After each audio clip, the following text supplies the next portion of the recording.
for the masses. Headline edition, July 8, 1947.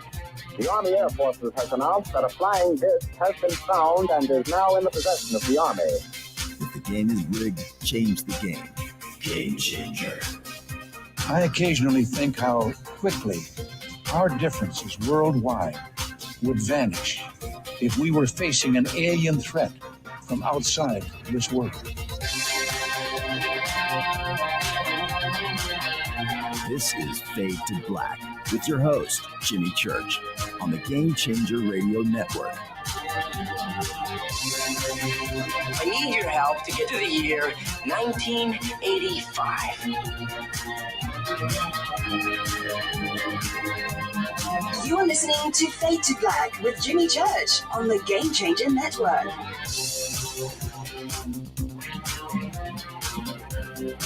Good evening. Fade to Black. Bespoke Radio. For the masses. Yeah, man. How you doing? Today's Tuesday, July 19th, 2022.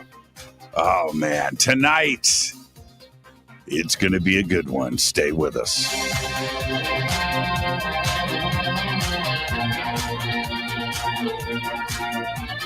I would like to welcome everybody listening all around the world, all across the United States. Hither and thither, to and fro, back and forth, up and down, east and west, north and south, far and near. This is Fade to Black for KJCR, the Game Changer, and UNX Networks. Race Hobbs. I'm your host, Jimmy Church. What is cracking, everybody? How you doing?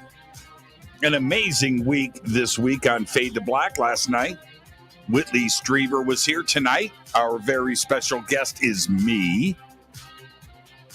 Going to do a special presentation tonight. Are humans E.T.? 2.5 hours tonight. Lots of illustrations, lots of things to see, and hopefully a lot of information to share. Tomorrow night, Richard Dolan is here for Disclosure 2.0. Thursday night, Linda Moulton Howe is back for Contact 2.0.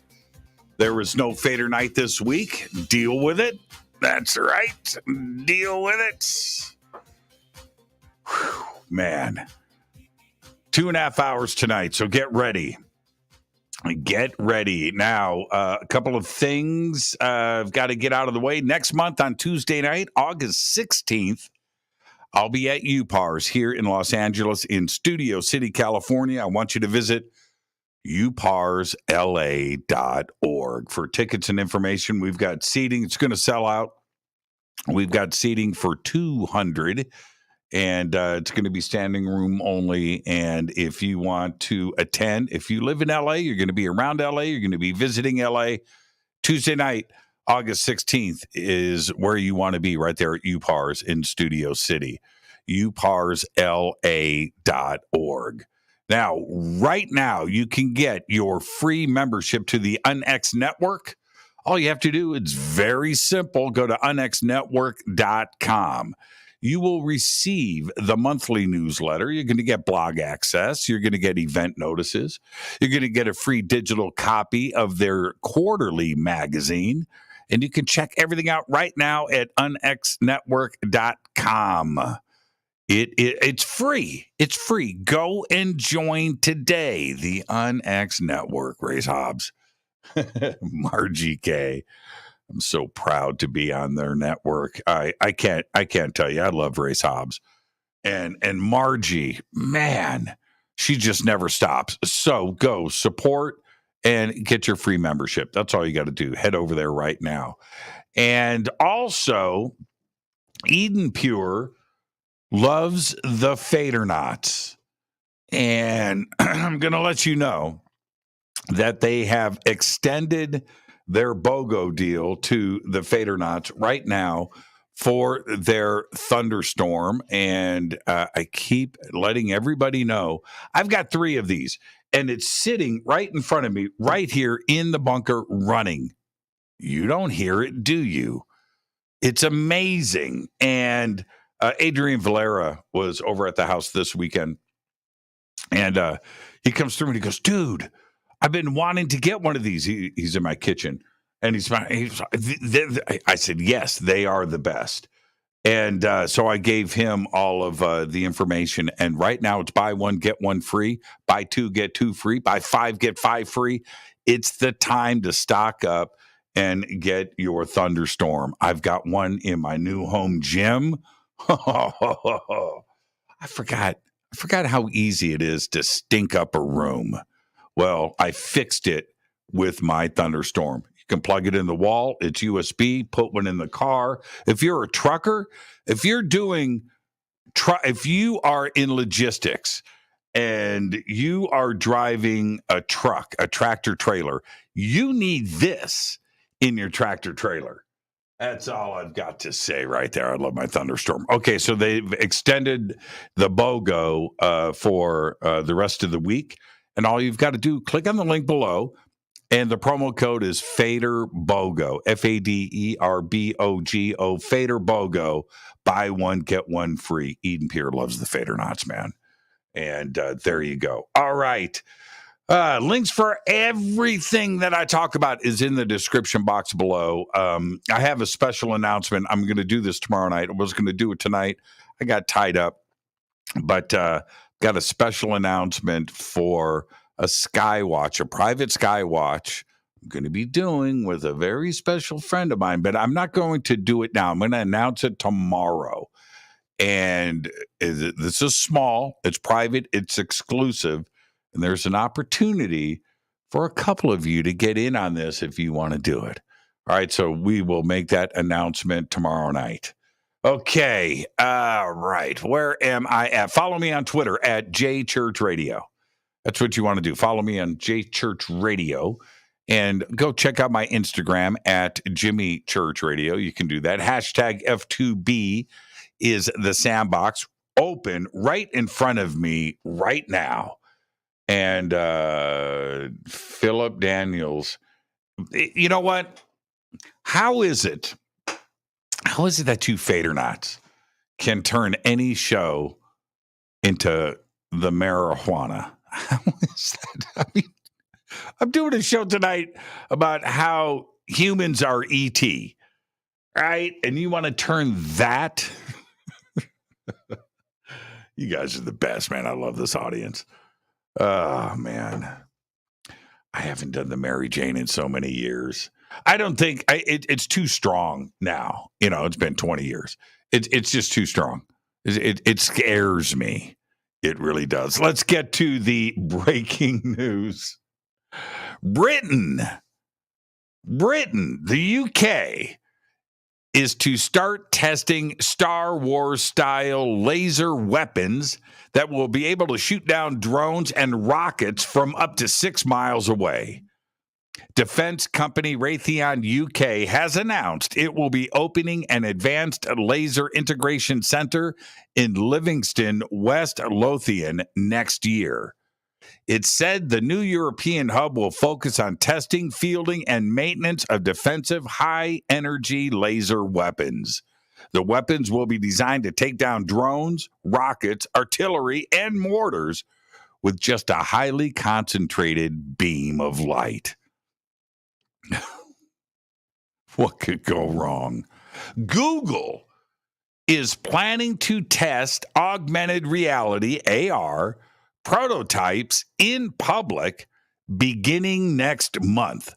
The company announced everything today. Google has been exploring concepts like AR glasses that show translations in real time, but the company wants to take its ideas from the lab into the real world.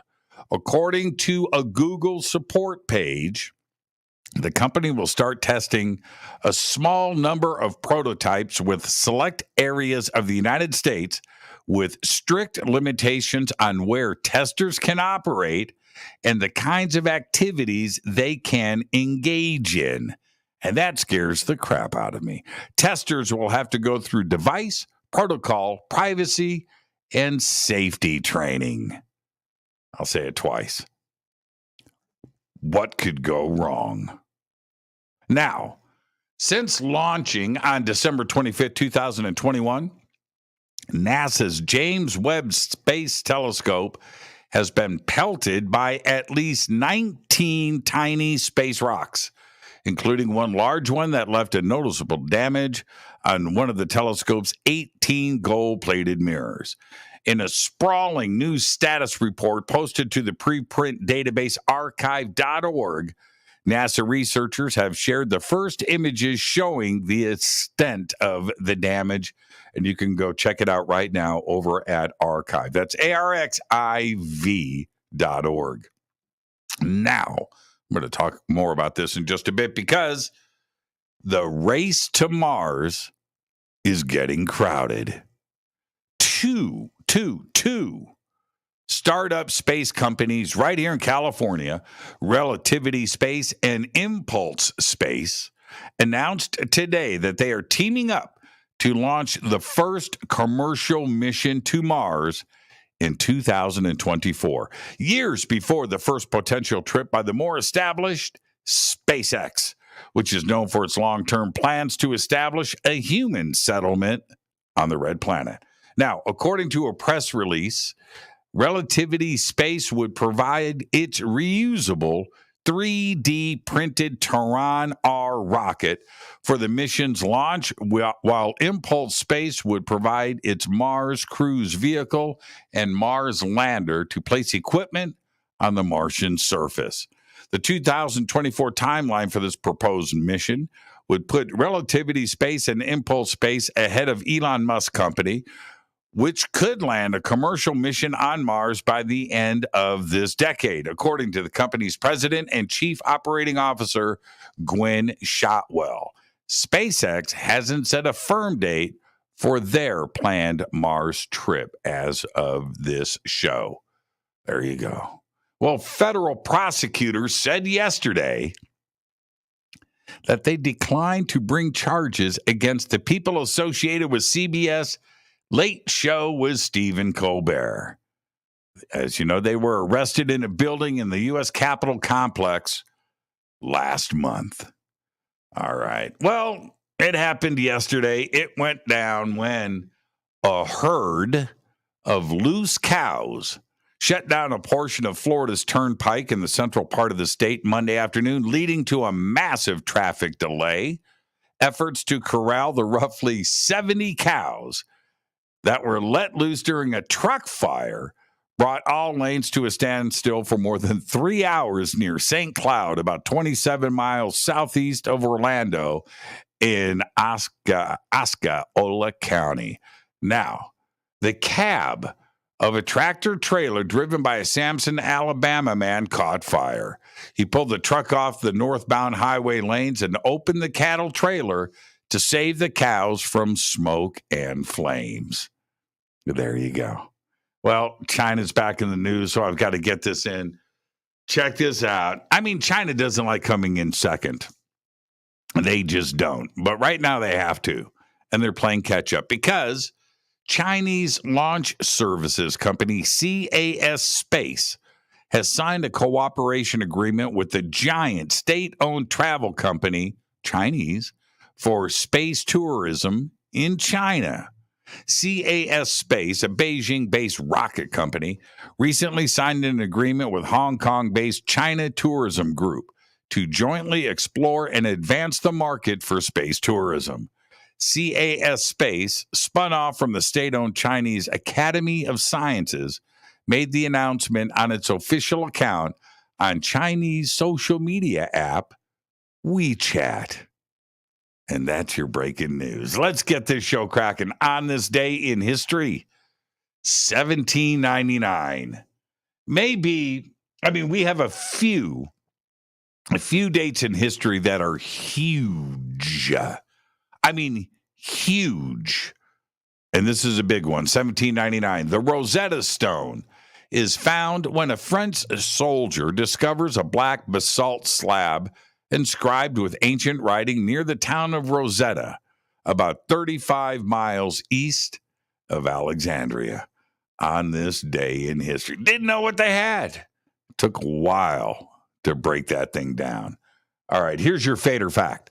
During the 1990s, I didn't know this. I looked it up. During the 1990s, Volkswagen sold 3 special versions of their Golf. They sold the Pink Floyd edition. They sold the Golf Rolling Stones edition. And they wrapped all of that up with the Golf Bon Jovi edition. Wonder if those are collector's cars today. All right. We have those too, State Police. There you go. Oh, man, you guys are the best. Yeah, can you believe that? 70 cows. You know, good on that trucker, though. It just opened up the gates and said, come on, right? Yeah, it's pretty cool. All right. Tonight, we welcome very special guest, me. Tonight, I am going to do a 2.5-hour presentation on Are Humans E.T.? Now, tomorrow night, Richard Dolan joins us for Disclosure 2.0. And Thursday night, Linda Moulton Howe is back for Contact 2.0. We've got a big, big week here on Fade to Black. And again, I've been reminding everybody there is no Fader night this week. No Fader night, no open lines. I'll try to squeeze some calls in if I can, but you got to deal with it. All right, time for me to hit this River Moon coffee.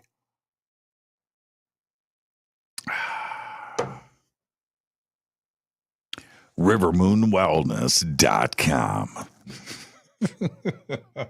I got to cut my hair.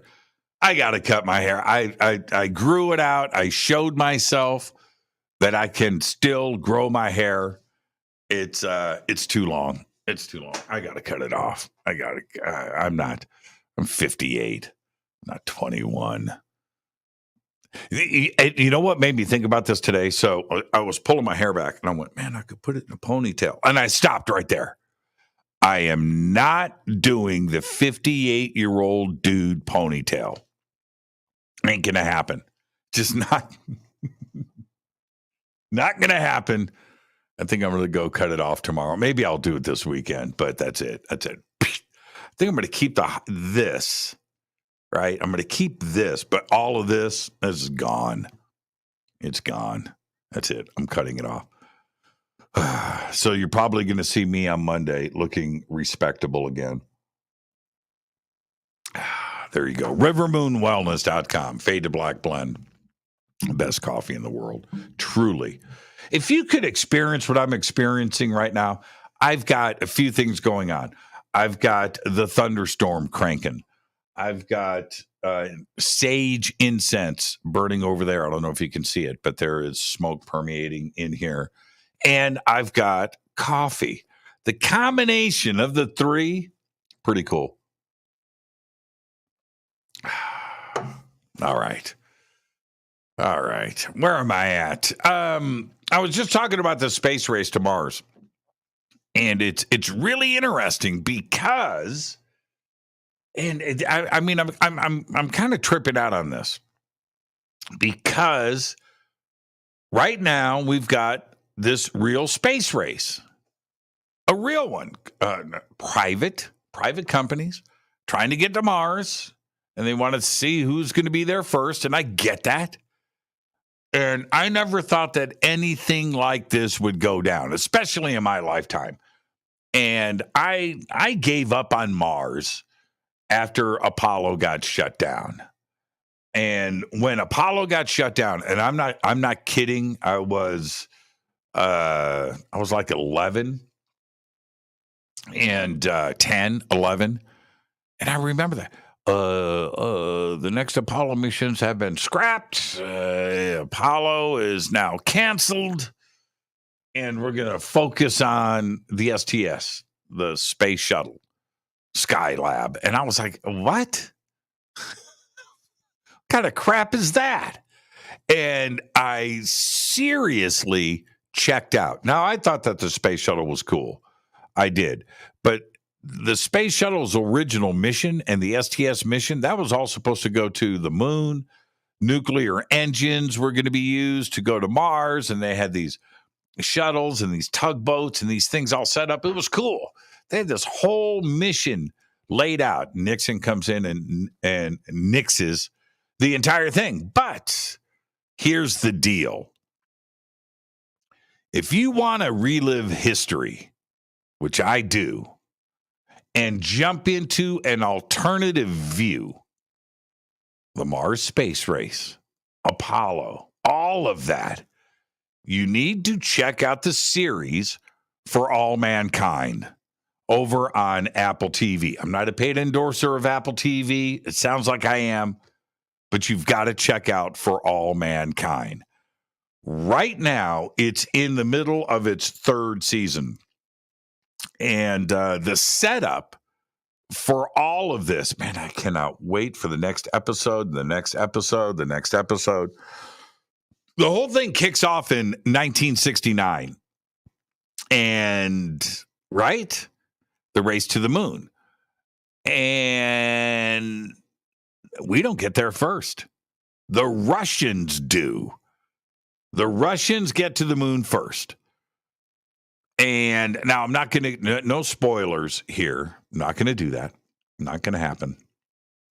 But the first season is in 1969. And they, how do I say this? The first season is 1969, but they go through all of the Apollo training missions and stuff. Maybe I'll have some time to circle back to that. The second season takes place 10 years later. I was like, what's going on here? And it's really well done.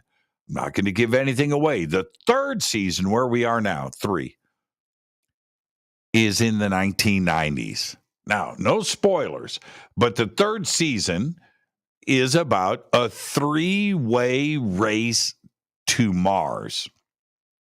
Now, the series features Apollo 11 astronauts, Neil Armstrong, Buzz Aldrin, Michael Collins. They're all there. Mercury 7 astronaut Deke Slayton. So well done, by the way. Rocket scientist Wernher von Braun. NASA Administrator Thomas Paine is in there. NASA Flight Director Gene Kranz. You got to have Gene, right? You've got Senator Ted Kennedy. And you've got U.S. Presidents Richard Nixon, Ronald Reagan, and Bill Clinton. And how all of that is done, it's excellent. You've got to check it out. Total revisionist history, alternative history. It's written so well, and in a strange way, you almost feel like all of this could have actually happened. You know, if things were just a little bit different, back in the day, right? You've got to check it out. Now, on a side note, Lisa Reed texted me last night, and she's like, "So Jimmy, man, I need something new to binge on, and I need something new." And I dropped something on her last night. If you want to check out something cool that isn't sci-fi, you've got to check out the series Hacks. You've got to. I'm officially in love with Jean Smart. I'm on the record. I'm on the record. Jean Smart. She's all that. The series received Primetime Emmy Awards for Outstanding Writing, Outstanding Directing, and for Jean Smart, she won for Outstanding Lead Actress, as well as a Golden Globe Award for Best Television Series, Musical or Comedy. There you go. Now, HBO has just renewed Hacks for a third season. I'm excited about that. But I'm going to leave it all right there. It's really, really good. Jean Smart is a stand-up comic in Las Vegas. And she hires a writer to come in and help her with jokes. All right. And that's it. You get the whole setup for that in the first few minutes of episode 1, season 1. And where it goes from there, the writing is superb. It's an excellent, excellent show. And it was under my radar. And I thought that I ran out of the internet. I thought I had seen everything on television. And I'm being serious about that. And I got this gem dropped in my lap. So I'm passing that on to you. There's 2 series you need to watch: For All Mankind and Hacks. All right. I'm your host, Jimmy Church. We've got a great week. Last night, Whitley Strieber was here. An amazing conversation with Whitley. Tonight, it's me. I'm going to do a 2.5-hour presentation on Are Humans E.T.? That's tonight. Tomorrow night, Richard Dolan is joining us for Disclosure 2.0. And then Thursday night, it's Linda Moulton Howe. She's going to be back for Contact 2.0. I am your host, Jimmy Church. This is Fade to Black. 2.5 hours tonight. I hope you enjoy this presentation. I hope you learned something. It's going to be very interesting. It is to me. I'm just sharing my brain with you.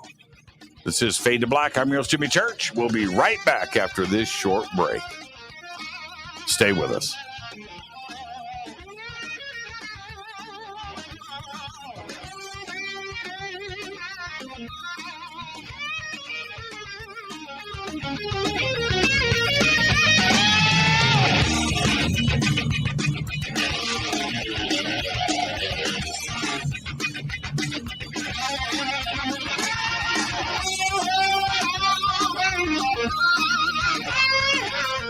This is Nicole Church, daughter of you-know-who, and you're listening to Fade to Black on JimmyChurchRadio.com and the Game Changer Network. You're listening to Jimmy Church and Fade to Black on the X.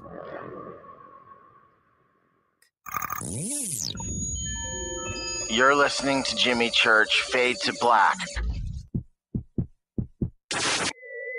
Fade to Black will now pause for alien identification. The station that talks the net. When you take the beans from Central America with dashes of Indonesian and African mixed in and then roast it to the dark side of Fade to Black, you create the ultimate brew of fringe. Introducing the Fade to Black blend from Rivermoon Coffee. Yes, Rivermoon's darkest customized roast was created for the love of Fade to Black. The alchemy of masterful roasting and smoking the beans is in every sip of this full-bodied, dark Java. I need my coffee dark, deep, with distinct bittersweet chocolate highlights, just like the bunker. Leaning further into the darkness of the roast is Fade to Black blend from Rivermoon Coffee. Just click on the banner at JimmyChurchRadio.com and use the promo code F2BBLEND for 15% off of your order today. This is the only way forward. This is Fade to Black. Make contact. This is Jimmy Church of Fade to Black, and you can get our podcast for just $2 per month. All you have to do is click on the podcast banner over at JimmyChurchRadio.com. Right now, Eden Pure is having their famous BOGO deal on Thunderstorm air purifiers. One listener wrote, "It makes a huge difference in our cat litter box stink. I just wish I waited for the BOGO deal. I need another one." Well, now's the time. BOGO is back, so when you buy one Thunderstorm, you get one free. No matter how many you buy 2, you get 2 free. You buy 5, you get 5 free. The Thunderstorm will completely eliminate any odor, even the worst like pets, cigarette smoke, urine, and cooking. Now is the time to order. Eden Pure's buy one, get one free sale is 1 week only. With over 265,000 Thunderstorms sold and countless 5-star reviews, you know it works. People are buying several for around the home and even as gifts. Just go to EdenPureDeals.com and use discount code FADERBOGO. That's FADERBOGO, FADERBOGO. BOGO is buy one, get one free. That's EdenPureDeals.com, discount code FADERBOGO. And as always, shipping is free. Do you have an interest in the paranormal? Then you'll love the UNXNetwork.com. The X is your streaming audio and video for everything supernatural, strange, and mysterious, like UFOs, Bigfoot, ghosts, and so much more. From hosts like Jimmy Church, Whitley Strieber, Micah Hanks, and Christina Gomez. Visit the UNXNetwork.com show page for a complete list of all the paranormal programs you'll find on the X. Be sure to follow us on Twitter for updates at KUNXDB. Follow our Facebook group, UNX Network. Find the podcast on Spotify, iHeart, Audible, and Apple Podcast. It's time. It's new. It's the X.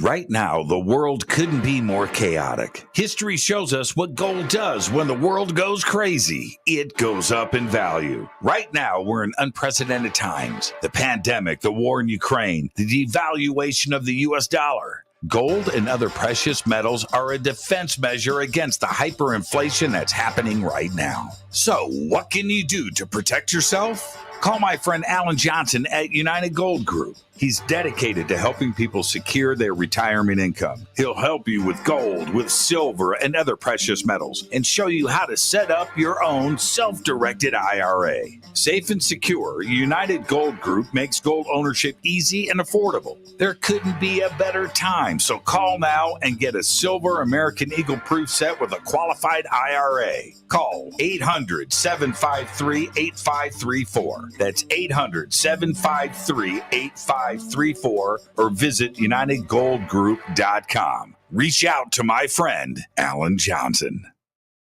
9 out of 10 geneticists agree. Fade to Black is not your father's radio show on the Game Changer Radio Network. Hi, this is Rob Reiner from Anvil, and you're listening to JimmyChurchRadio.com. What's up? I'm Chris. What up? This is Kyle Manson. You're listening to Jimmy Church Radio.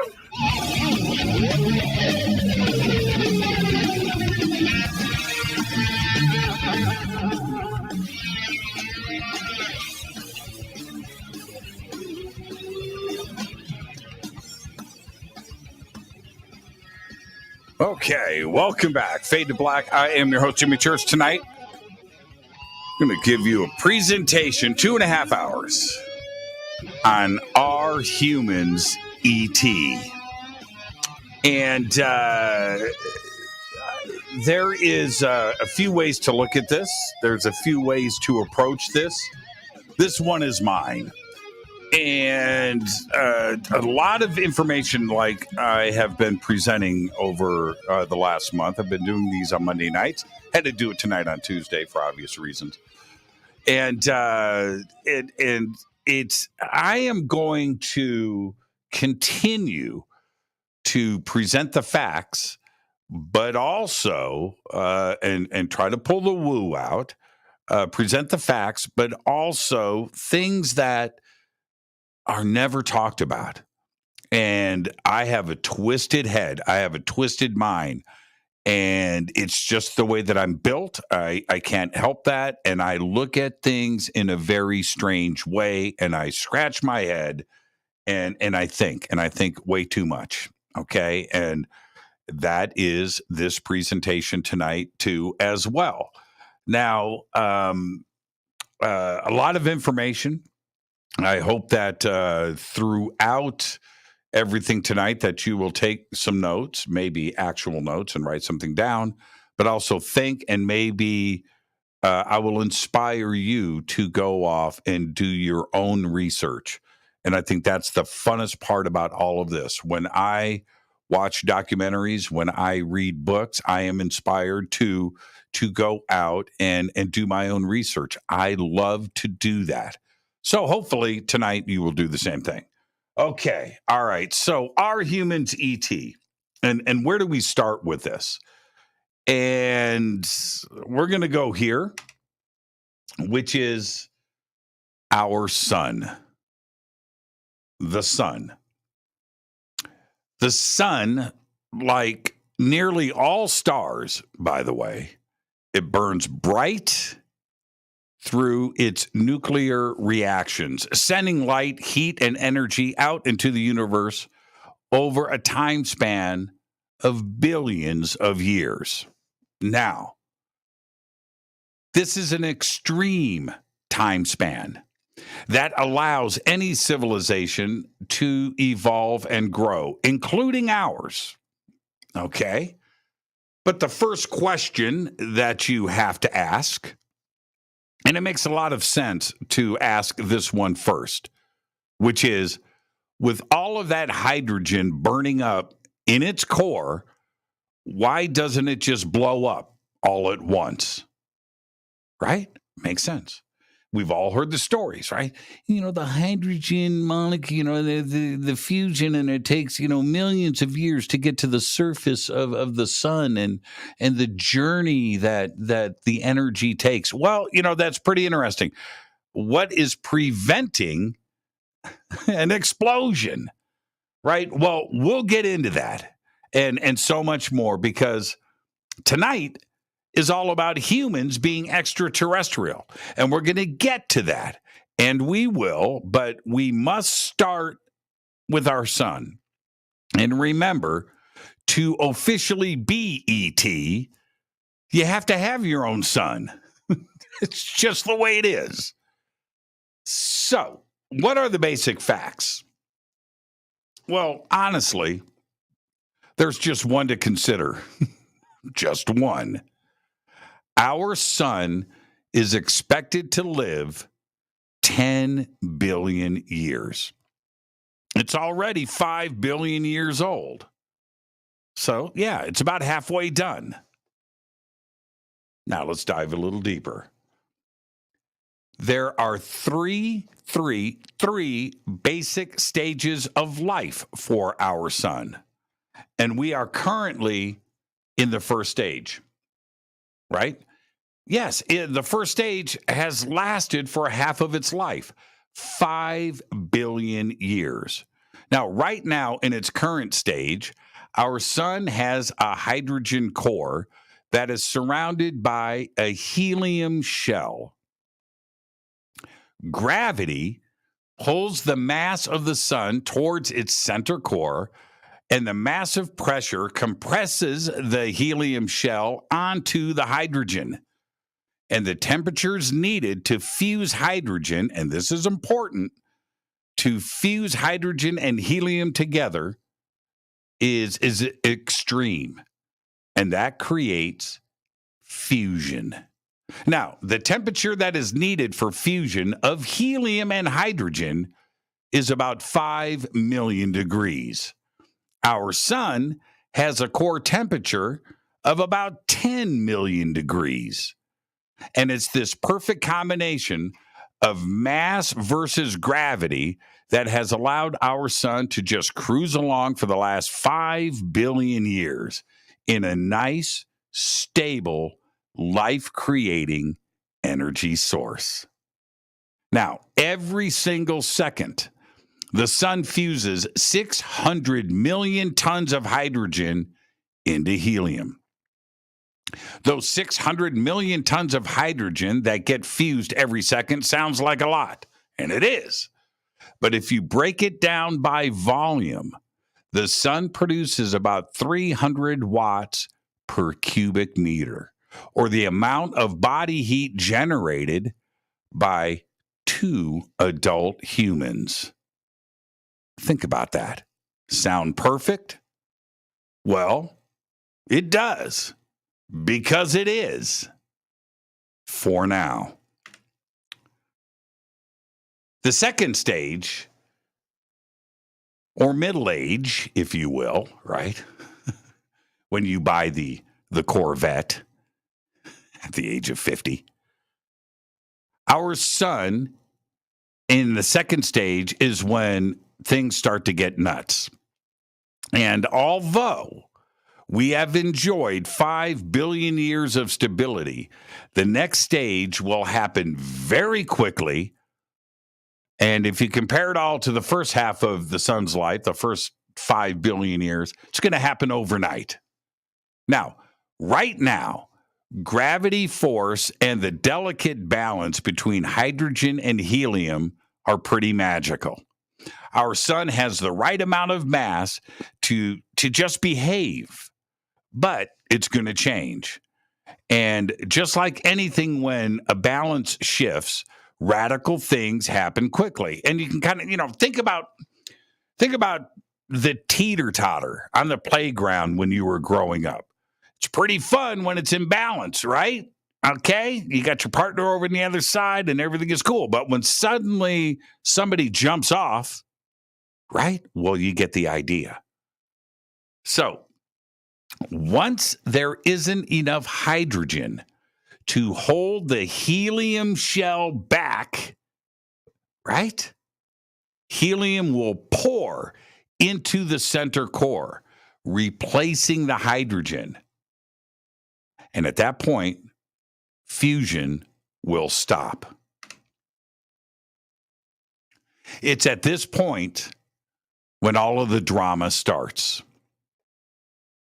The temperature needed for helium to fuse, right? For helium, not hydrogen, for helium fusion is 100 million degrees. And the gravity force at this point will not be there. The fusion will stop. And when it does, our sun will start to rapidly expand, change size. It will become so big that Mercury will get eaten first, and then Venus. Earth and Mars may survive.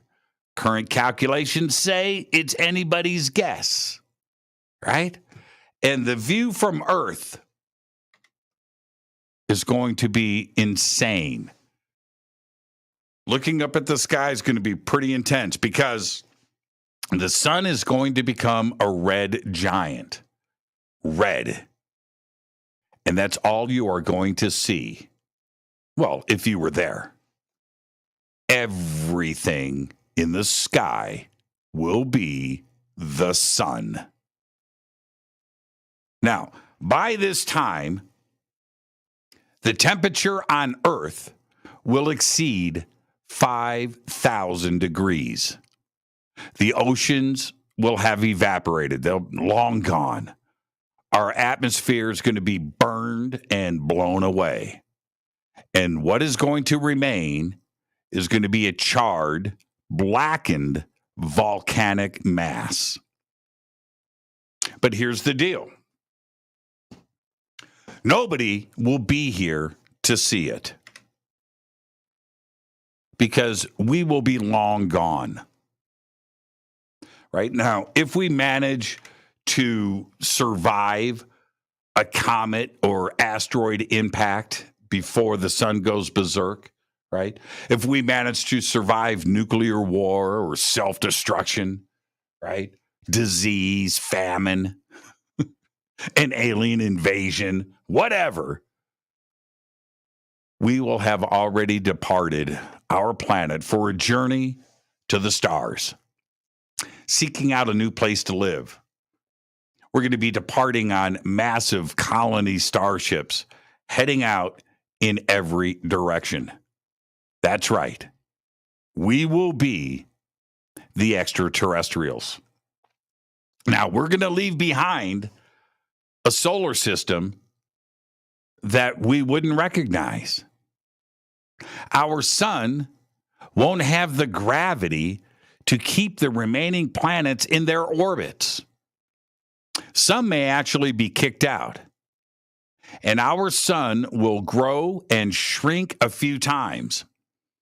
In the end, an incomprehensible amount of energy will sweep past the Earth and destroy everything in the solar system.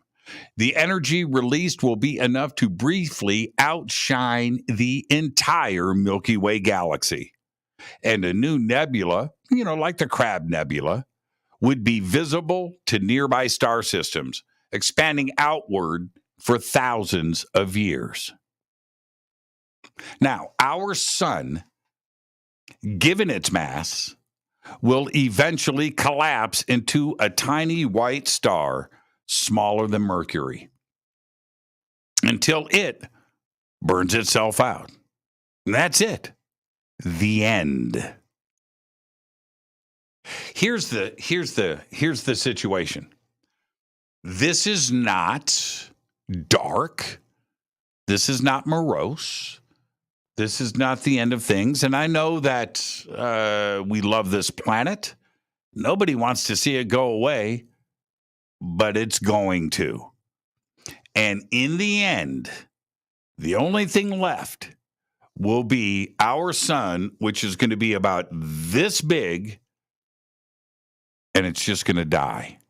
It's just going to burn itself out and sit there. There'll be no more gravity, no more nothing here in our solar system. Now, as we head out in our starships, right, we're going to be gone. We're going to tell the story about our Earth. These colony starships that are going to head out in every direction are going to continue humanity. Just like any extraterrestrial civilization that is cruising around our universe right now. We're gonna teach about Earth. Think about that. Now, ET is cruising the universe right now because they will have experienced the very same thing. There's no way around it. The age of the universe is 13.8 billion years. Stars are created all the time. And suns like ours in another solar system with a lifespan of 10 billion years, and nobody knows for sure, by the way. We just haven't collected that data yet. And there's a famous quote, came out around 1929. I don't have it here, but the quote is something like this from a physicist, an astrophysicist, which is, maybe someday we'll know what stars are made of. That was in 1929. That's one lifetime ago. One lifetime. And we are accumulating the data today. Now, do we know, and I'm going to talk more about this when we come back, do we actually know what stars are made of, what the core is, and the helium shells and so forth? Well, there's a lot of data that is collected, but we don't actually know. We don't. We can watch other star systems out there. We can watch other stars, and we can see them come and go. We can see them self-destruct and turn into white stars and white dwarfs and red dwarfs, and we can see all of this happen. And the prediction of some of these stars as they go through these changes can live and exist for 1 trillion years. Well, the universe right now is 13.8 billion years old. So how do we know that? And what kind of future would that bring us? All right. Now I'm going to swing back and talk about all of this. But the next stage in this is a simple one. We don't have a choice. We don't have a choice. We cannot stay here. This planet we cannot stay on. What we need to do is develop the technology and figure out a way out. All right? Which brings us to the Kardashev Scale. Now, the Kardashev Scale, right there he is. The Kardashev Scale is telling us how close we are to becoming ET. Well, technically, we already are. We've been to the moon, right? We're on our way to Mars right now, allegedly. I don't know if we've already been there yet, but that's another story. And we are at a point right now with our technology that we could build a starship. We had that technology. If we wanted to, or if we had to, we could do it right now. Now, we might not be traveling at the speed of light yet, but how close are we? Now, there are a few ways to measure this. And one of the most popular is the Kardashev Scale. The Kardashev Scale is a method of measuring the civilization's level of technological advancement based on the amount of energy it is able to use. The measure was proposed by Soviet astronomer Nikolai Kardashev back in 1964. This is Nikolai right here. Now, there are 3 levels. We have type 1, type 2, and type 3. I know that you have heard of the Kardashev Scale. We have talked about it on the show many times, but many of you may not understand exactly what is going on here. And also, various extensions of the scale have since been proposed, including a wider range of power levels, a type 0 all the way through a type 6. And they use metrics other than pure power. But right now, we're just going to deal with type 1, type 2, and type 3. And I'll explain why. Now, type 1 is when a civilization that is close to the level presently attained right now on Earth is where we are, right? With energy consumption at 4 times 10 to the power of 12 watts. Okay? Now, what does that ultimately mean? That's where we are. That the math is saying that is the power that we are using right now on Earth. Okay? And how to access that power. Now, a type 1 civilization is one that can harness all of the energy that reaches its home planet from its parent star. We're not quite there yet, right? We're not quite there. And I'll swing back to that. It's not as far away as you think. Now, a type 2 civilization is capable of harnessing the energy radiated by its own star, in this case, our sun, with, say, the successful completion of a Dyson sphere. And we're going to get to that in just a minute. This is usually measured to about 4 times 10 to the power of 26 watts. Now, a type 3 civilization, and I think you're picturing all of this in your mind now. We have type 1 being us, Earth. Type 2 being able to build a Dyson sphere around your star and harness the energy of your parent star. In our case, it would be our sun. A type 3 takes it to another level. A type 3 civilization is one that is in possession of the energy of its own galaxy. In our case, that would be the Milky Way, harnessing the entire energy of the Milky Way. And that is measured at 4 times 10 to the power of 37 watts. All right. Now, where are we? Where are we right now at this current time? Humanity has not reached type 1 civilization status, but we're getting pretty close. All right. We are a type 0.7, right? We're closing in on 0.8, almost at 1. Now, stay with me. If we increase our energy consumption at a rate of 3% per year, we will attain type 1 status in less than 100 years. We can attain type 2 status, Dyson sphere wrapped around our sun status, in about 1,000 years, if we continue on our current clip.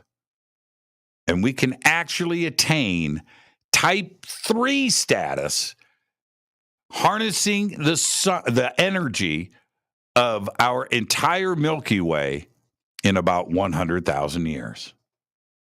Now, all of this is great news. All right. Now, when I come back after the break, I'm going to talk about the technical hurdles needed for each level of the Kardashev scale And at first, they may seem kind of unachievable, but actually, they are completely within our reach. I'm your host, Jimmy Church. This is Fade to Black tonight. 2.5 hours of Are Humans E.T.? Stay tuned. We'll be right back after this short break. I'm your host, Jimmy Church. This is Fade to Black.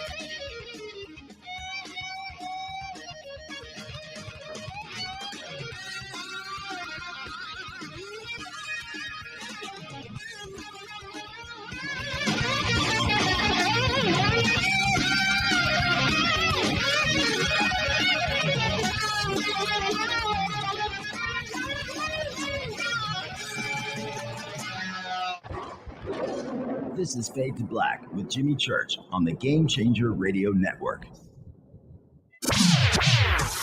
Your 1 million gigawatt paranormal powerhouse, KUNX DB, VX.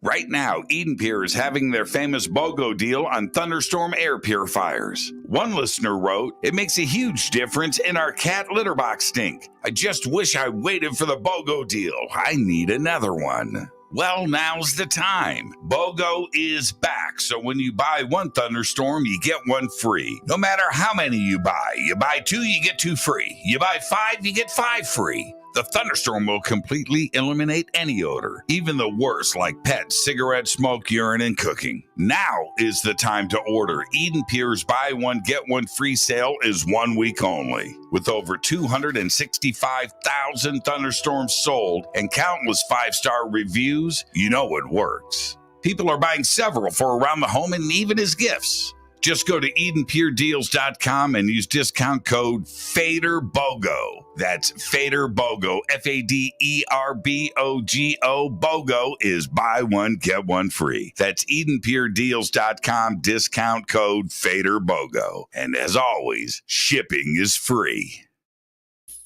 This is Billy Carson, founder and CEO of ForbiddenKnowledge.tv. ForbiddenKnowledge.tv is the fastest growing and one of the most watched networks in the world. And I would like to personally invite you to check out our expanding library of TV, film, lectures, and special presentations. ForbiddenKnowledge.tv has over 6,000 videos covering lost history, health, UFOs, spirituality, and our future. We are committed to our community, and with my personal invitation, you can right now get your own free 30-day membership at ForbiddenKnowledge.tv.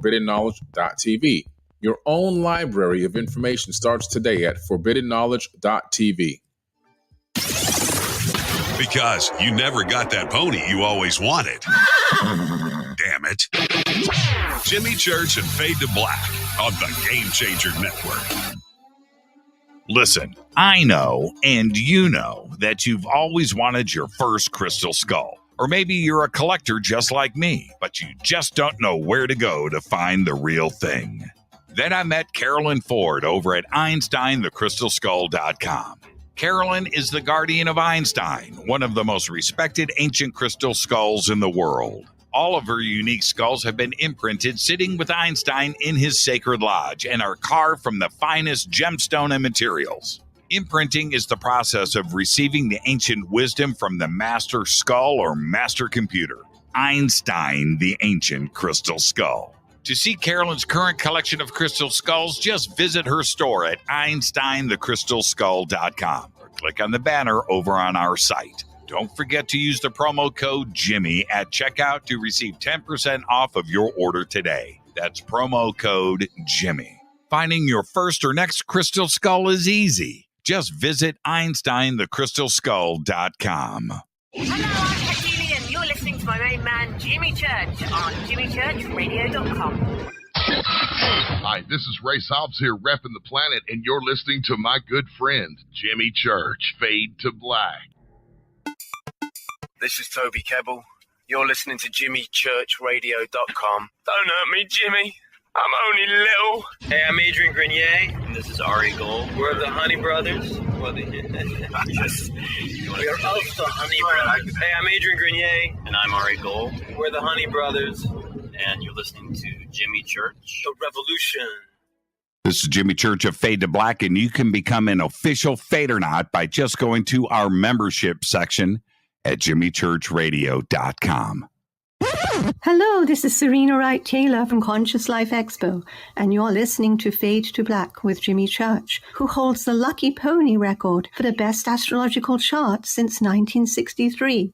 True story. This is Micah Hanks of the Gralien Report, and you're listening to Jimmy Church on Fade to Black.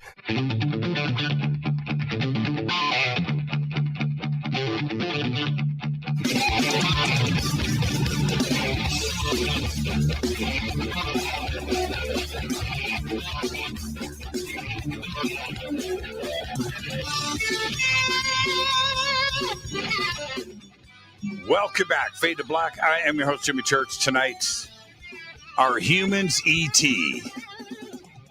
We are. I'm going to pick up right where I left off, and which is this, with the Kardashev Scale.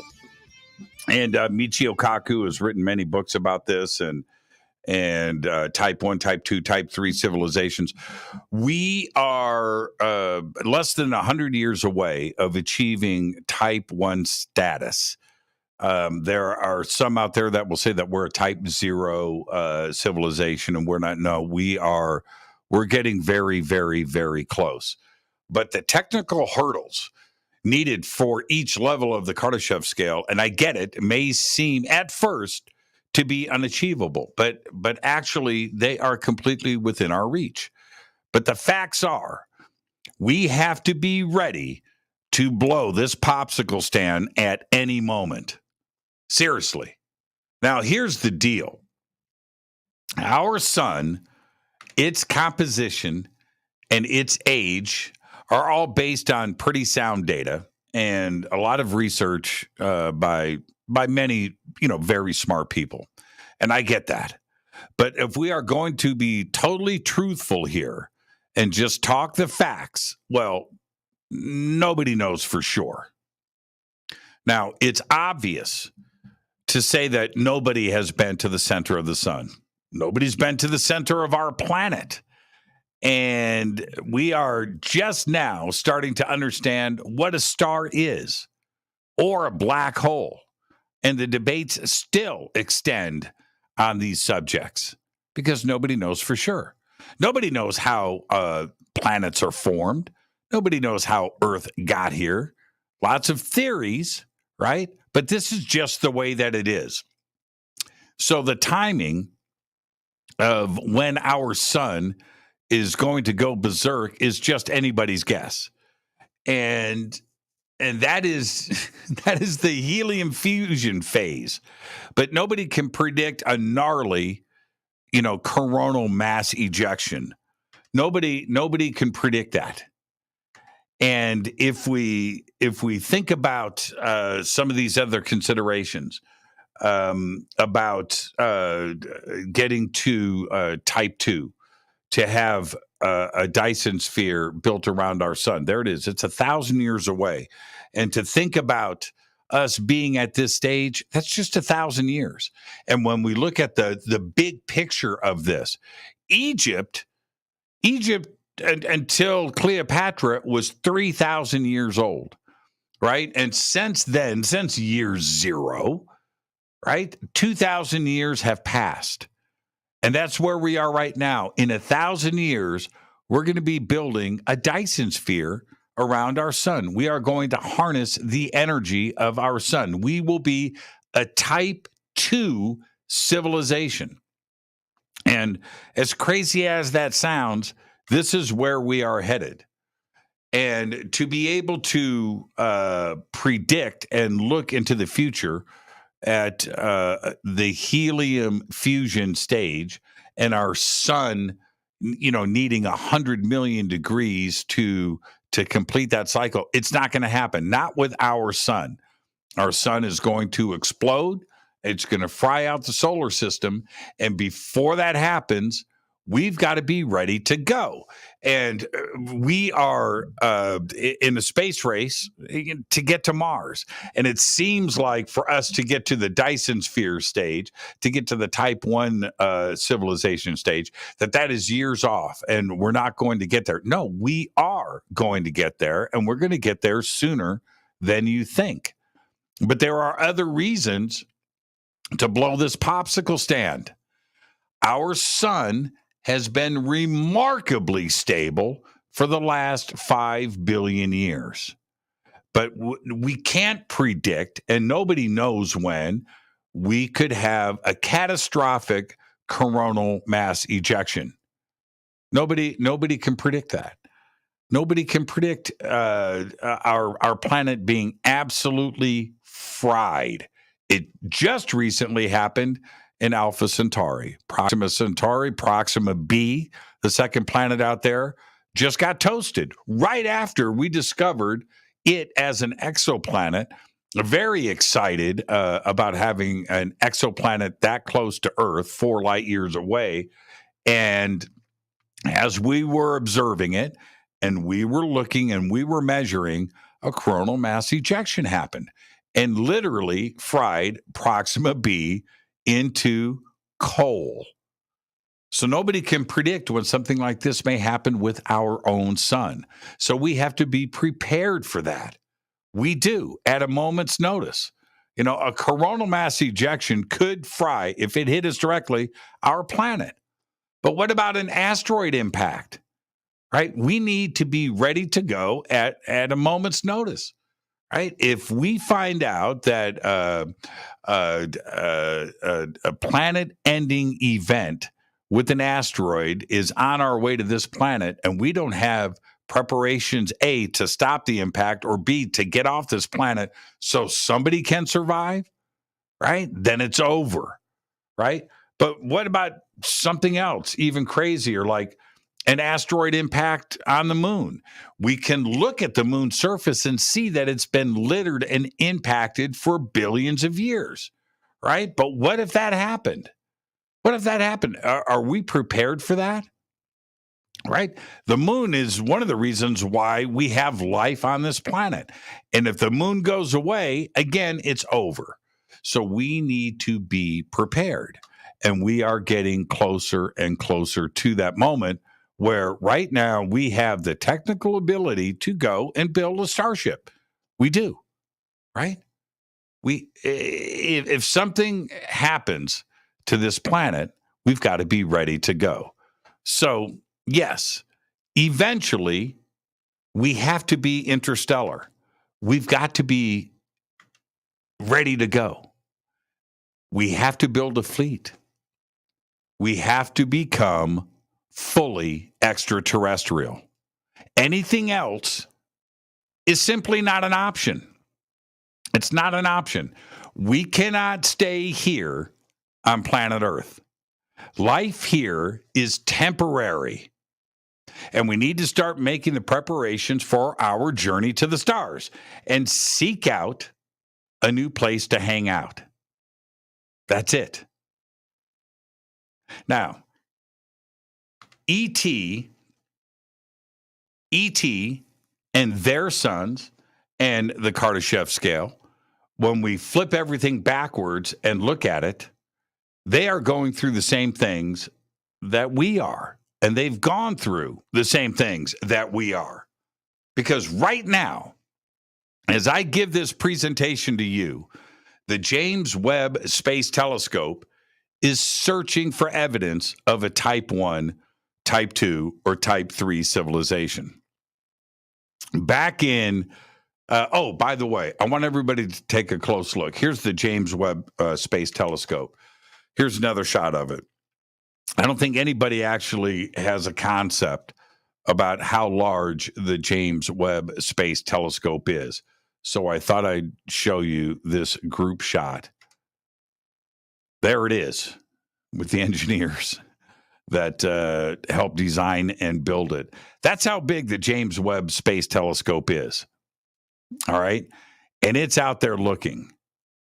But back in 2015, a study of galactic mid-infrared emissions came to the conclusion that the Kardashev Type 3 civilizations are either very rare or do not exist in the local universe.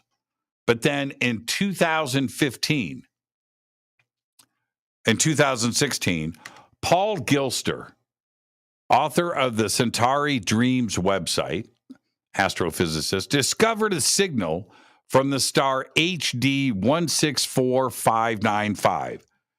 That star required the power of a type 1 or type 2 civilization. The signal was measured.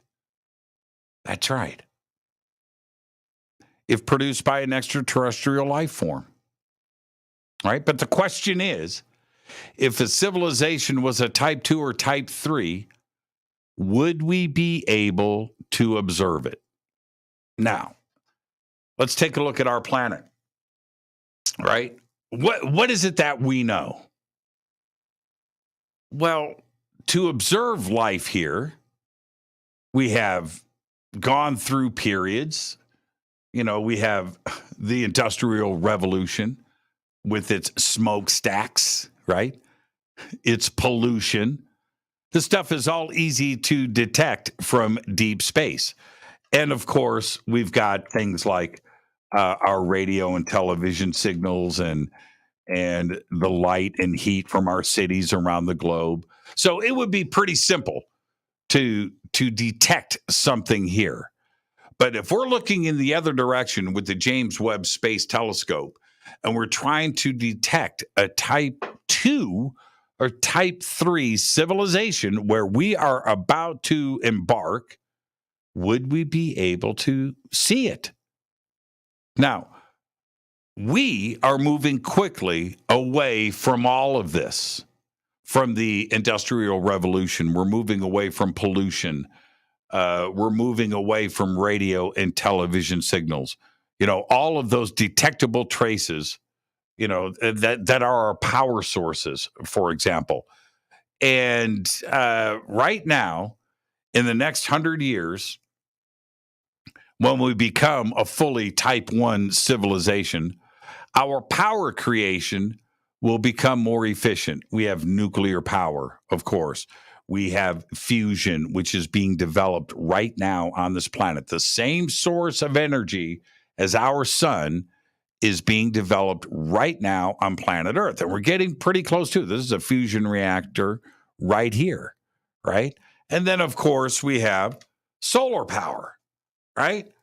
Now, fusion gives off nearly zero radiation, by the way. All right. So a fusion reaction stops and starts on its own and doesn't give off traces of radioactivity that would be detectable from deep space. And it's undetectable. Now, solar power, of course, speaks for itself. All right. Undetectable. We're just picking up the energy from our sun. And the other part is nuclear power, which in an interesting way is also basically undetectable from deep space, except for all of the radioactive waste. That's detectable, right? But one thing is for sure. To become type 1, we won't be burning coal or fossil fuels for our energy needs, right? We're going to move past that. And in 1,000 years, when we become type 2, we will be super clean. This is a guarantee. Now, any type 2 ET civilization out there will be just as hard to detect, depending on how far away they are and when they made their technical leaps. So let's stop right there for a second. James Webb Telescope is out looking into deep space. It is looking for atmospheric conditions on exoplanets. It's looking for not only atmospheres, but biospheres and the key chemistry and chemicals and elements that are needed for life. And we know water, oxygen, nitrogen, carbon, right? Carbon monoxide, carbon dioxide would all be indications of life being there, right? Methane gases, this would indicate a biological life form, right? We're looking for all of that, but you need to look at a very specific time and space to detect these things. And if somebody out there is looking back at us, they would have to look at a very specific window. Remember, the industrial age, the industrial revolution, and steam engines, and then coal plants, and all of that. That's the late 1700s until now. Basically 300 years. You would have to be looking at Earth at that specific time and space to see all of these things, right? It's the same consideration when looking back in the other direction. So as we move out of this era that we are in right now, technically, we will have less and less and less radio and television signals. Right? We are moving to fiber optics, and stuff isn't being broadcast out into the air anymore, and it's not leaving the planet anymore. It's certainly not with the power that we used to broadcast radio and television signals from 1900 to the 1950s, 1960s, and we slowly switched to, everybody knows, cable and satellite. And now it's the internet. So those radio and TV signals are now held on Earth, and they're not broadcast out. You have to look at it in those terms. The other thing is we are trying to curb all of our emissions. We're not doing that good of a job, but we're not going to be using coal-fired power plants for in the near future. No, we're simply not going to do that. We're going to have alternative energy sources. And eventually, we will seriously lock down fusion. And when that happens, and we have a power source that is hydrogen, and we know how much hydrogen can be extracted from, say, a cubic mile of water, and how much hydrogen could be retrieved from that, we know that we've got nearly a limitless supply of hydrogen on this planet for fusion forever, for as long as we are going to be here. Out in space, and I'll get back to this, once we have fusion as a power source, not only for our energy needs, but for space flight and interstellar travel, hydrogen is one of the most abundant things in the entire universe. So think about that. So we are going to run cleaner and cleaner and cleaner and get harder and harder to detect. Now think about that. In 1,000 years, when we do become a type 2, we will be at that point in just 1,000 years, we are going to be super clean. And that part is a guarantee. And of course, we have to survive. Any type 2 ET civilization out there is going to be just as hard to detect. So let's take things a step further. If a type 2 civilization, right, started to encounter issues with their sun and had to leave their planet, we are no longer looking for life on a planet. Now think about that. Now, they're going to leave, and they're going to be trying hard to find something that is now a living space, right? They are going to be on board and living on a colony spaceship that is potentially zipping around the universe at the speed of light, maybe faster. And maybe, just maybe, they don't want to be found, which obviously makes things much more difficult to detect them or observe them. And yes, we would do the very same thing. In fact, we're doing it right now, and we're moving in that direction. That's exactly every point that I'm trying to make. We are becoming more and more undetectable because it's part of our evolution. And that includes cleaner energy sources and communications and our entertainment and everything else that we do. We're not broadcasting signals out there and telling ET we are here. Well, ET would have had to have gone through the exact same thing. And if they are going through issues with their star, and they will eventually, if they haven't already. Remember, it depends how far away we are. The universe is 13.8 billion years old. And if we are looking at a type 2 or type 3 civilization that is going through these things, they are leaving their planet.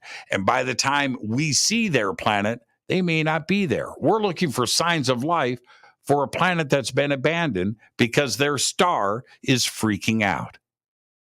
And we are ET, and we are going to do the exact same thing. Now, unless you already know about Earth, right? Unless you already know, unless you have already observed this planet at a very key point with your radio telescopes or probes or visiting this planet, unless you already know about Earth, you may not ever know that we are here because we are getting harder and harder to find. Now, remember, a billion years from now, our solar system may not even exist. Might not exist. And anybody looking in this direction at that time, a billion years from now, is not going to see a thing. They won't know anything about Earth. They're going to be looking at just a bunch of lumpy cinders of coal that used to be planets. No life, no nothing. They would be searching for traces of faster than light starships carrying us to other worlds. And that, unless we wanted to be seen, would be nearly impossible to do. It's the same discussion we are having today as we seek the evidence of trade routes with ET between star systems, faster than light spaceships. We're trying to find that. It's nearly impossible to do, and we are talking about that right now, and trying to detect something at the speed of light is impossible. Well, when we blow this planet, and we will, by that time, we will be traveling at the speed of light. And if we don't want to be seen, nobody is going to know that we were ever here. All right? All right. Now, I've stated this many times before. It's all a numbers game. Everything is a numbers game.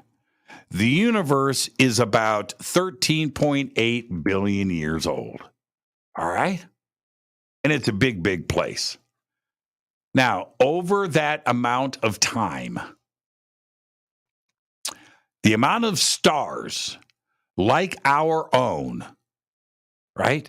Like our own sun that had planets, that created life, and then became unstable, that number is so huge that we honestly can't wrap our heads around it. We can't do it. It's impossible to do. And there has to be billions of ships right now full of entire civilizations that are searching for a new planet to call home. That's right. And yes, one day, perhaps very soon, we will understand that our future lies out there somewhere. Our destiny is in the stars. That's right. Humans will be the ET that we are currently looking for. Think about that.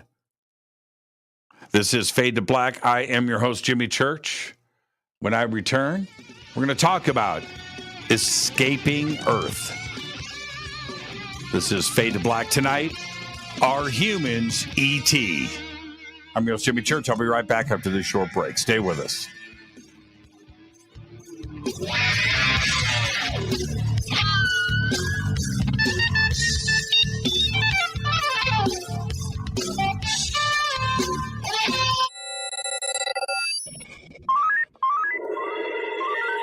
Way out here, we listen to Jimmy Church. You're listening to Fade to Black. You're listening to Jimmy Church and Fade to Black on the X. ¿Qué tal, mis amigos? Yo soy Mario Carson, el tiburón, y los invito para que escuchen a mi buen amigo Jimmy Church Radio. ¡Claro que sí! The Believer is the chilling true story of Dr. John Mack, a renowned Harvard psychiatrist and Pulitzer Prize winner. This is an outreach program from the cosmos to the consciously impaired. He risked it all to investigate human encounters with aliens. The Believer, Alien Encounters, Hard Science, and the Passion of John Mack. Written by award-winning former New York Times journalist and author Ralph Blumenthal. Now available in paperback from High Road Books. Introducing the Game Changer blend from Rivermoon Coffee that delivers a customized blend made specifically for the Fadernauts. If the game is rigged, change the game. It's a bolder cup with some bite.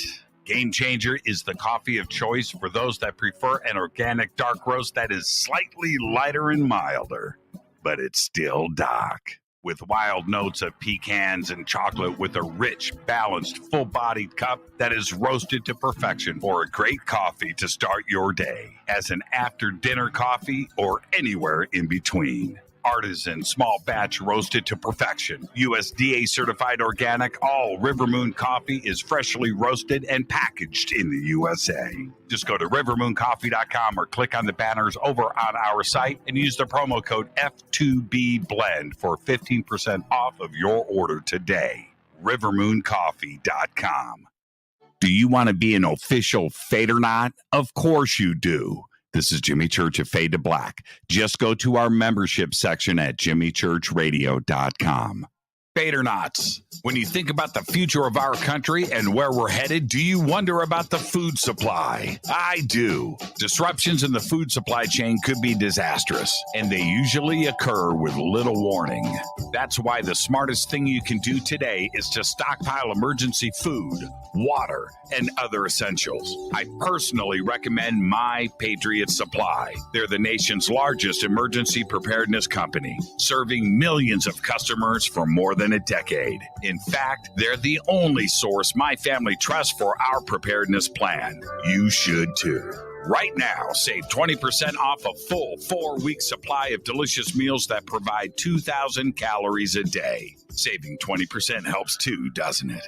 Especially now. So go to preparewithjimmy.com and get ready.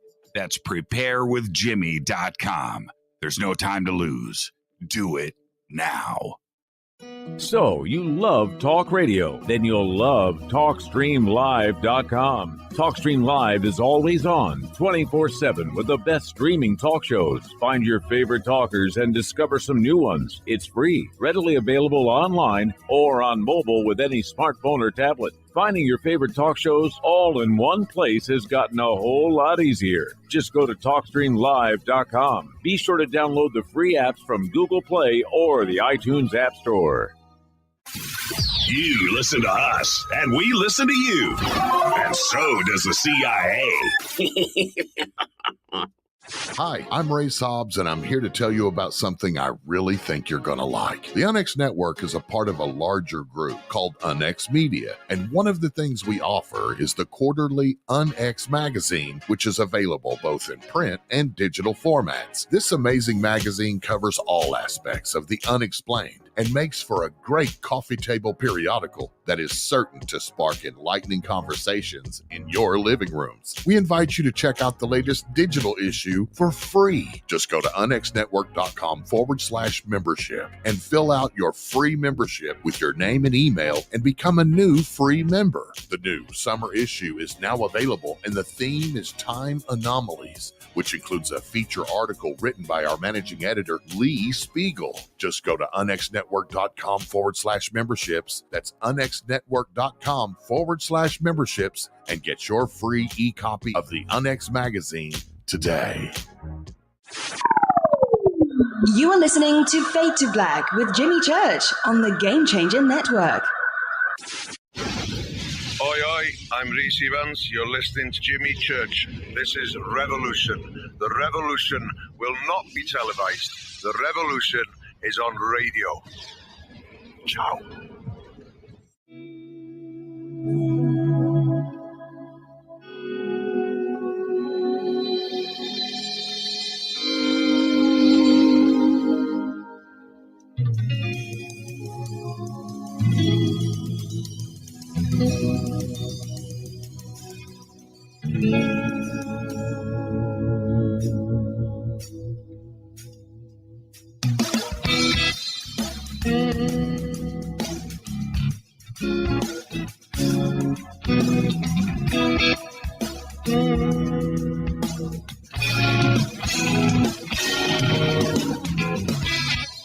Welcome back, Fade to Black. I am your host, Jimmy Church. Tonight, are humans E.T.? That's right. Now, I want to do a quick recap. We cannot stay on Earth forever. Cannot do that. Forever is a long time, and I know that what everybody is thinking, and we're just going to be forever. We clean up the planet, we fix climate change, and we build a bunch of electric cars, and everything's just going to be hunky-dory, and that's going to be it forever. No, that's not the case. We have many obstacles. If we are going to survive as a race, we have to survive so many different things. And that includes self-destruction and nuclear war, famine, disease. We have to do all of that. How about an alien invasion? We have to survive that.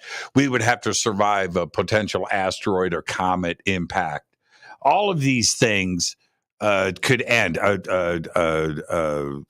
Any type of solar storm heading to us right now, nearly at the speed of light, we wouldn't even know what hit us. It would be over.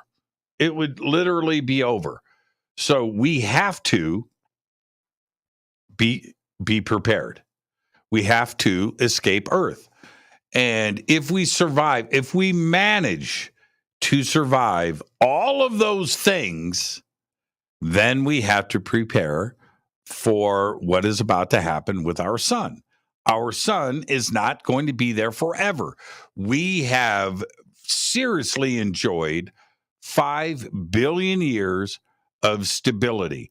And it happens because of the mass of our sun, the temperature at the core, and the way that fusion with the helium shell that is wrapped around that hydrogen core has been extremely, extremely stable. Not every star is as stable as our sun.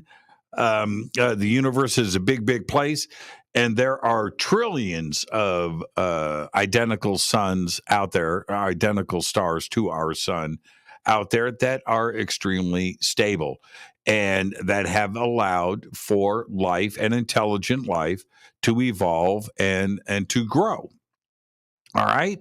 Just like us. But we have to go.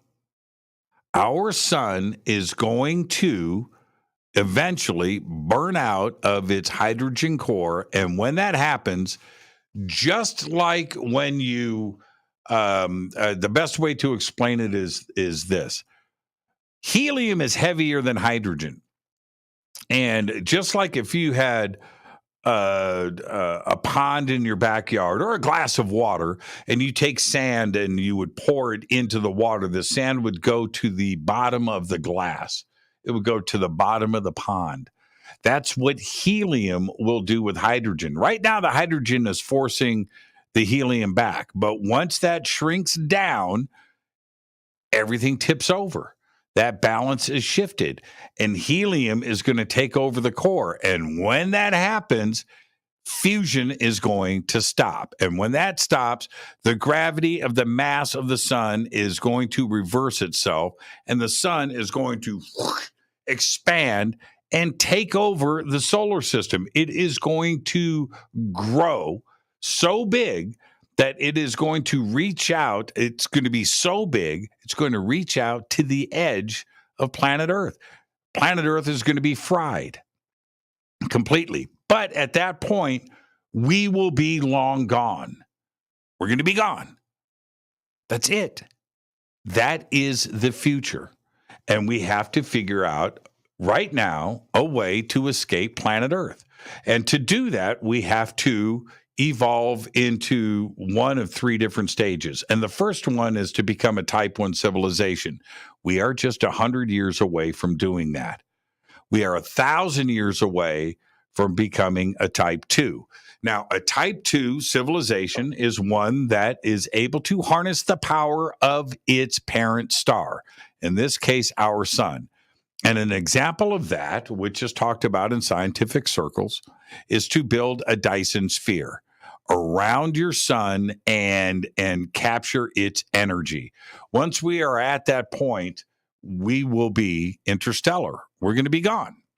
We're going to have the ability to do that, right? So how do we escape planet Earth? How do we do it? How do we become officially ET? How do we become officially interstellar? Well, the answer is simple. We build lots and lots of spaceships.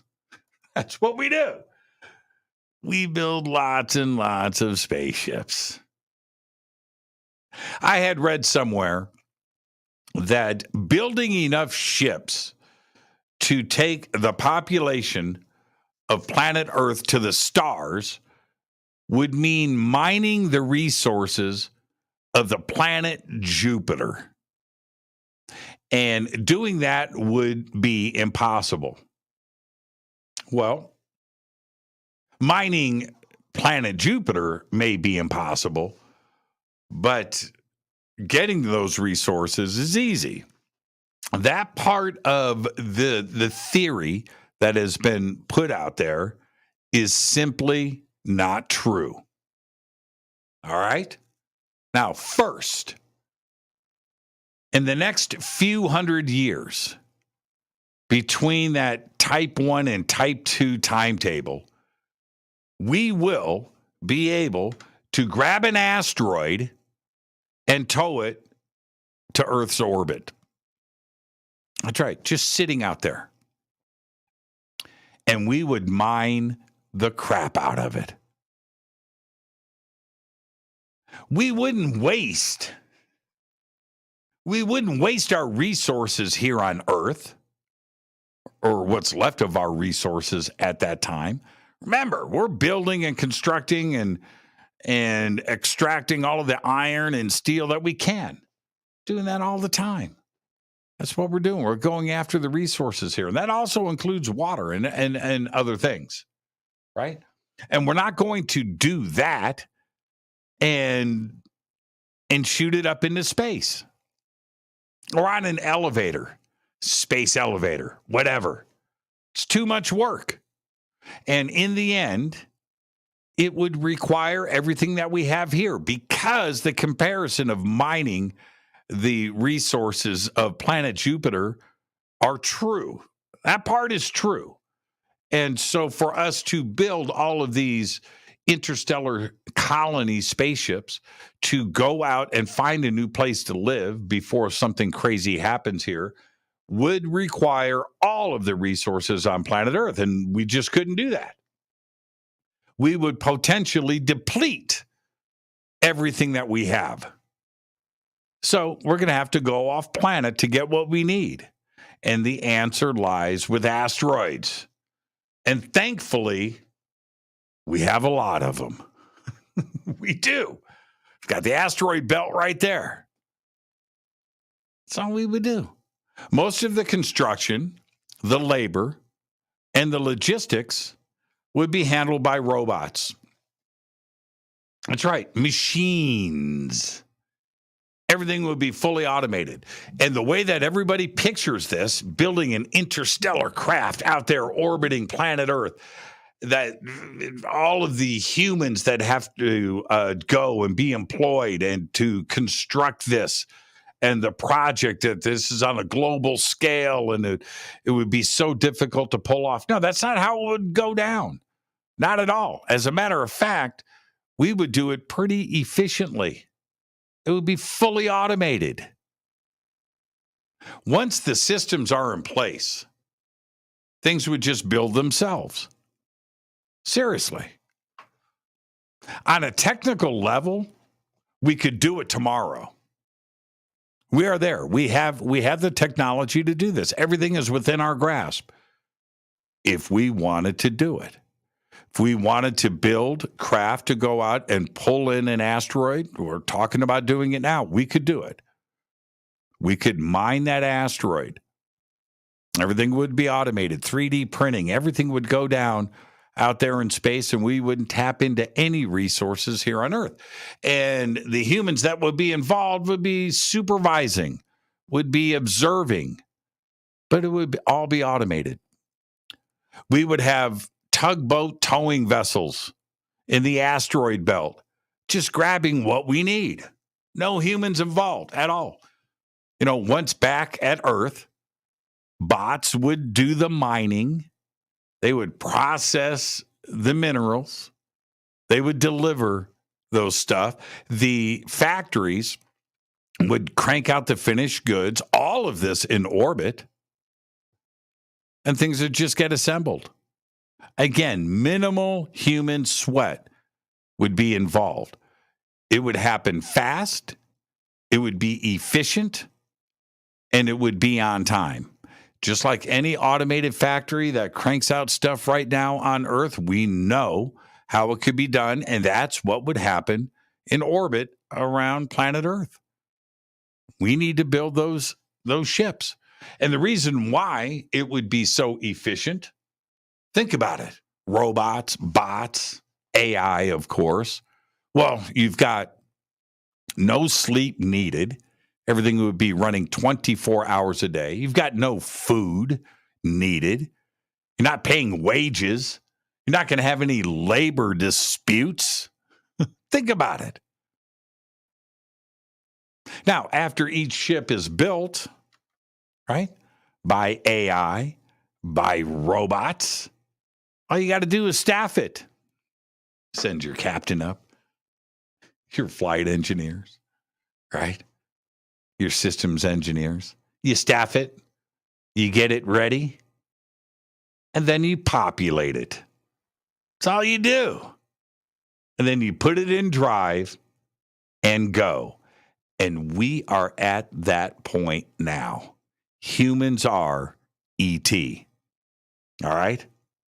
Now, when we actually arrive, right? This is the part that I enjoy the most, because when we actually arrive at a planet that looks habitable, what are we going to do? We're going to pull up and we're going to put it in park. That's right. And if you think about it, there's going to be some little kid standing in his front yard looking up. And he's going to say, "Look, Daddy, aliens." Those aliens are us, because humans are ET.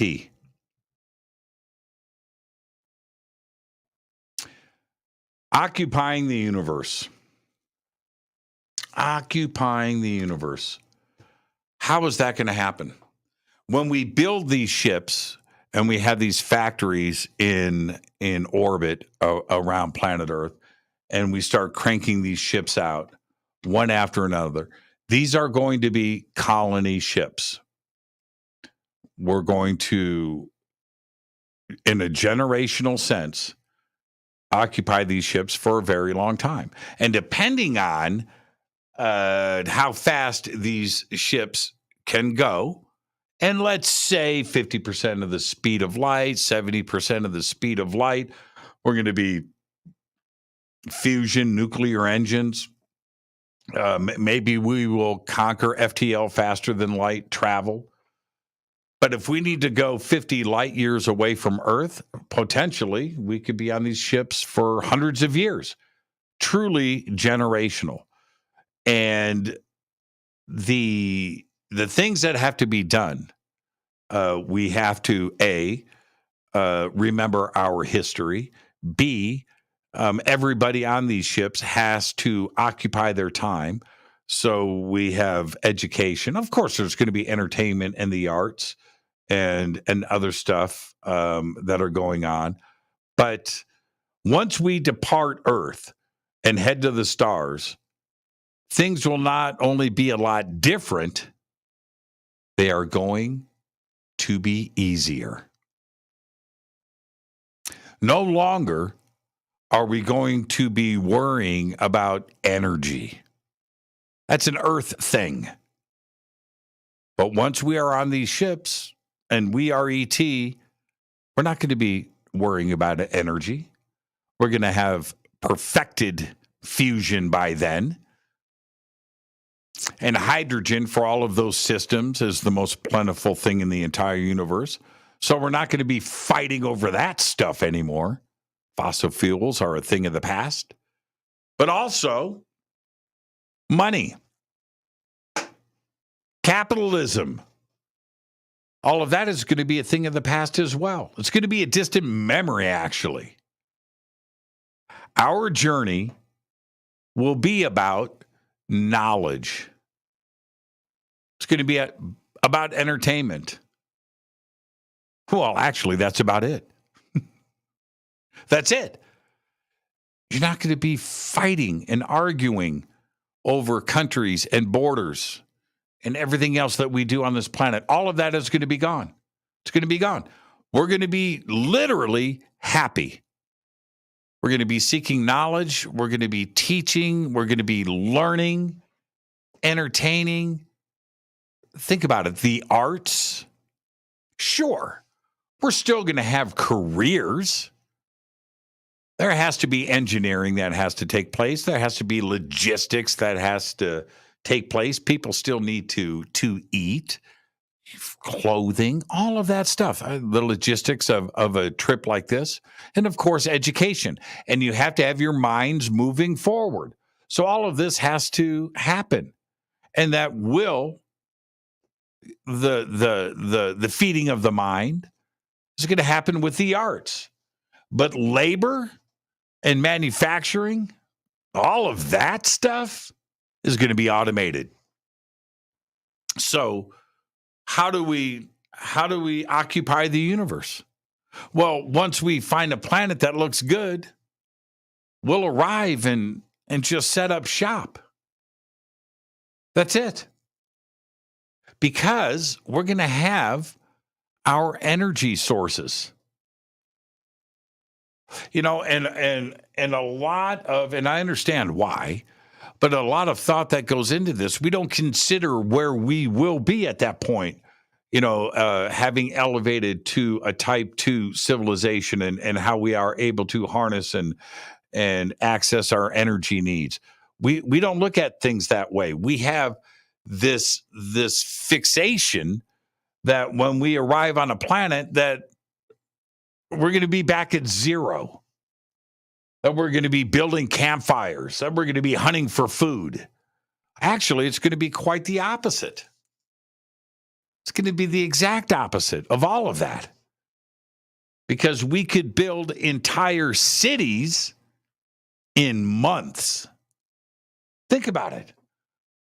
Think about it. Oh, we're going to have all of the energy sources that we need. We're going to have all of the manufacturing capabilities that we need. All we have to do is set foot on terra firma and get things started. So here's the thing. If it's so good, if it's so amazing, with all of this in mind, how long could the good life last? Forever? Well, the short answer to that is no. Nothing lasts forever. I'm going to do the deep dive when I come back after the break, but it could last for 1 trillion years or so. 1 trillion years. And that sounds like a long time. But let's back up. Let's remember, our universe right now is 13.8 billion years old. That's it. To get to 1 trillion, that's 1,000 billions. Right now, we're only at 14 of those 1,000 billions that it would take to get to 1 trillion years. So yeah, 1 trillion years does seem like a long time. Now, what I mean by this is our universe is going to continue to expand. And everything, eventually, things may be so spread out that gravity or the lack of it and dark energy may come into play. That the distances between galaxies may become so vast that we won't see any stars in the night sky. That's right. So we go and we head out in each direction. We're heading out, or up, down, forward, back. We're heading out across the universe, seeking out new planets so we can continue with humanity. But it just may be that eventually, with the expansion of the universe, that we are going to go and arrive at these planets, and that planet may have to be abandoned. That star becomes unstable. We've learned from this, and we understand the processes there. We jump back on the ship, so we go to another planet. Universe continues to expand, and that eventually we're going to be literally alone. We're going to find a planet. We're going to land. We're going to build the cities. We're going to continue. Eventually, humanity is going to occupy most of the universe. That's what's going to happen. But we're going to look up in the night sky, and there's going to be no stars. It's going to be black. Right? Galaxies themselves, in a general sense, may hold together. But again, like our own sun, one star after another is going to burn itself out. Planets will be toasted. And as we spread out and occupy more and more of the universe, more of it will just go away. Again, our universe is just 13.8 billion years old. And the vast majority of stars will be around for only 10 billion years. Right? So what's going to be here after 1 trillion years? Think about it. Nothing lasts forever. What's going to be here after 1 trillion years? Not much. Now, we will have a true golden age of expansion. Yeah, that's going to happen. And we're going to be able to enjoy this, right? We will be able to spend 1 billion years or so on each world, right? Each world that we discover, each world that we enjoy. And we're going to do this in every direction. And yes, we'll probably be competing with other extraterrestrial civilizations who are trying to do the same thing that we are, which is survive. They have left their home planet. They have left their star system. And their star system is now a nebula. Their star system, their parent star is now a white dwarf the size of a marble, right? It's a distant memory. And they are preserving their history and their past. And they are going out trying to survive just like we are. Now, the universe is a big place. But we are eventually, as humans, we're going to take over things. It's what we do. But there are other civilizations out there by the billions that are going to try to do the same thing. And although this universe is a big place, there's a lot of resources and there's a lot of planets, eventually it's all going to go away. So when I come back after the break, I'll talk about what's going to happen over time. What's going to happen to these perfect worlds as we go from one to another and burn them all out? This is Fade to Black. I am your host, Jimmy Church. Tonight, are humans ET? Well, the answer is we are. I'm your host, Jimmy Church. This is Fade to Black. I'll be right back after this short break. Stay with us.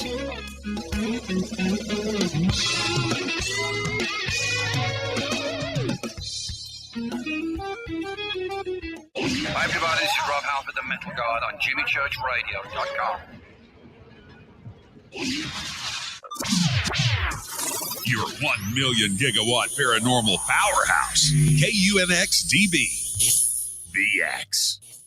Right now, the world couldn't be more chaotic. History shows us what gold does when the world goes crazy. It goes up in value. Right now, we're in unprecedented times. The pandemic, the war in Ukraine, the devaluation of the U.S. dollar. Gold and other precious metals are a defense measure against the hyperinflation that's happening right now. So, what can you do to protect yourself? Call my friend Alan Johnson at United Gold Group. He's dedicated to helping people secure their retirement income. He'll help you with gold, with silver, and other precious metals, and show you how to set up your own self-directed IRA.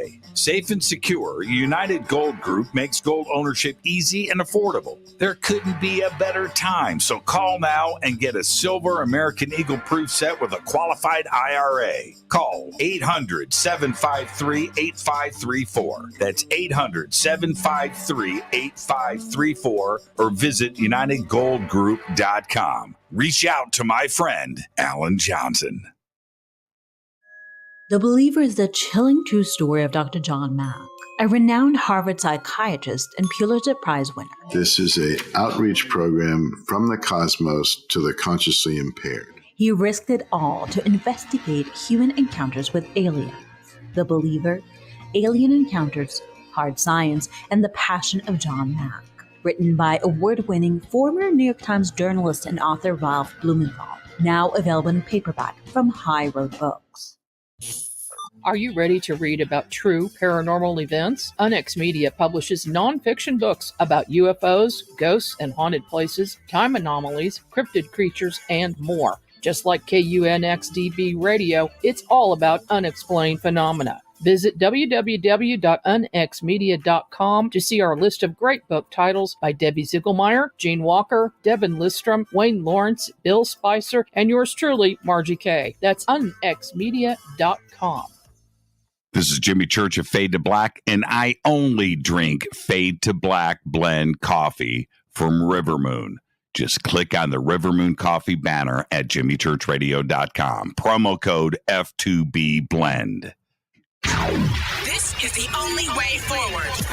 This is Fade to Black. Make contact. Join us August 5th through the 7th, 2022 at the Drury Conference Center in Cape Girardeau, Missouri for the launch of the Midwest Conference on the Unknown. There are 3 interactive days packed with vendors, exhibitors, and nationally recognized researchers presenting on unknown topics like UFO UAP phenomenon, ghosts and Bigfoot, and Missouri's own Momo, the Missouri Monster. Cape Girardeau has long been one of the most sought-out areas for UFO enthusiasts since the 1941 UFO crash, and now is your chance to be a part of the inaugural conference. Visit cape-events.com or follow us on Facebook at Midwest Conference on the Unknown for more information. Ex-listeners get 30% off by using the promo code XVIP. That's cape-events.com, promo code XVIP. When you take the beans from Central America with dashes of Indonesian and African mixed in and then roast it to the dark side of Fade to Black, you create the ultimate brew of fringe. Introducing the Fade to Black blend from River Moon Coffee. Yes, River Moon's darkest customized roast was created for the love of Fade to Black. The alchemy of masterful roasting and smoking the beans is in every sip of this full-bodied, dark Java. I need my coffee dark, deep, with distinct bittersweet chocolate highlights, just like the bunker. Leaning further into the darkness of the roast is Fade to Black blend from River Moon Coffee. Just click on the banner at jimmychurchradio.com and use the promo code F2BBLEND for 15% off of your order today.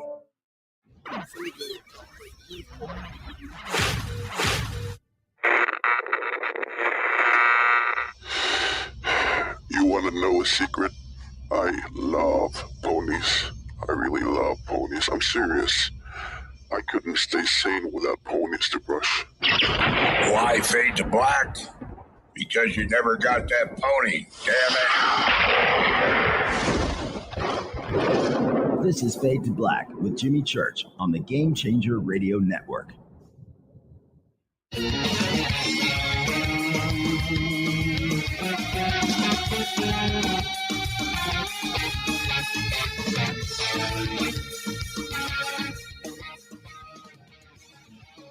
Welcome back. Fade to Black. I am your host, Jimmy Church. Tonight, our humans ET. We are. Absolutely. We are what we are searching for. We're looking for signs of life. We are that life. We are that life. We are exactly what we are looking for. There isn't another way to look at this. Now, we are seeing things in our atmosphere right now, and I have seen things that I can't explain. It's amazing, some of the things that I have seen, and others that have witnessed these craft in our skies.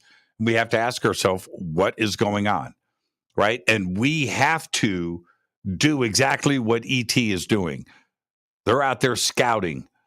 And the ages of stars and the way that stars come and go and the age of the universe right now, there has to be, without question, billions of civilizations that are on starships that had to leave their home planet. That's it. Star became unstable. Something happened. Asteroid impact, whatever it could be. But they had to leave their planet, and they are gone. We are going to do the exact same thing, and we don't have a choice in that.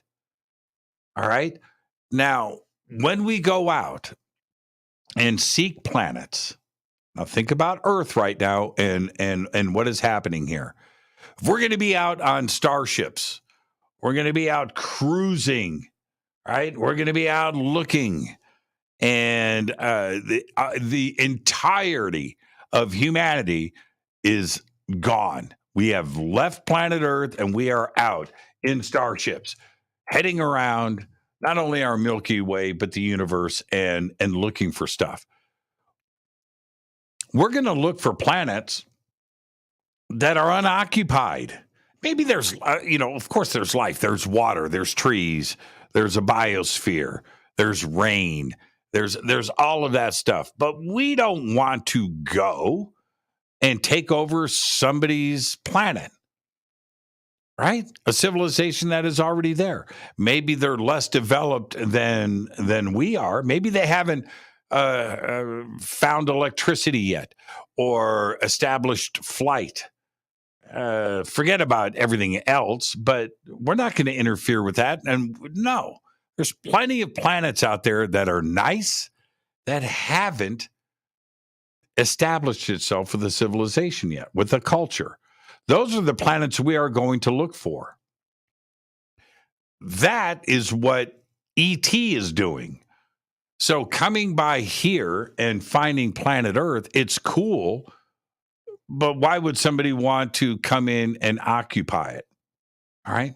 That's why we haven't seen it happen. There has to be billions of civilizations out there that had to leave their home planet, just like we are going to have to leave Earth.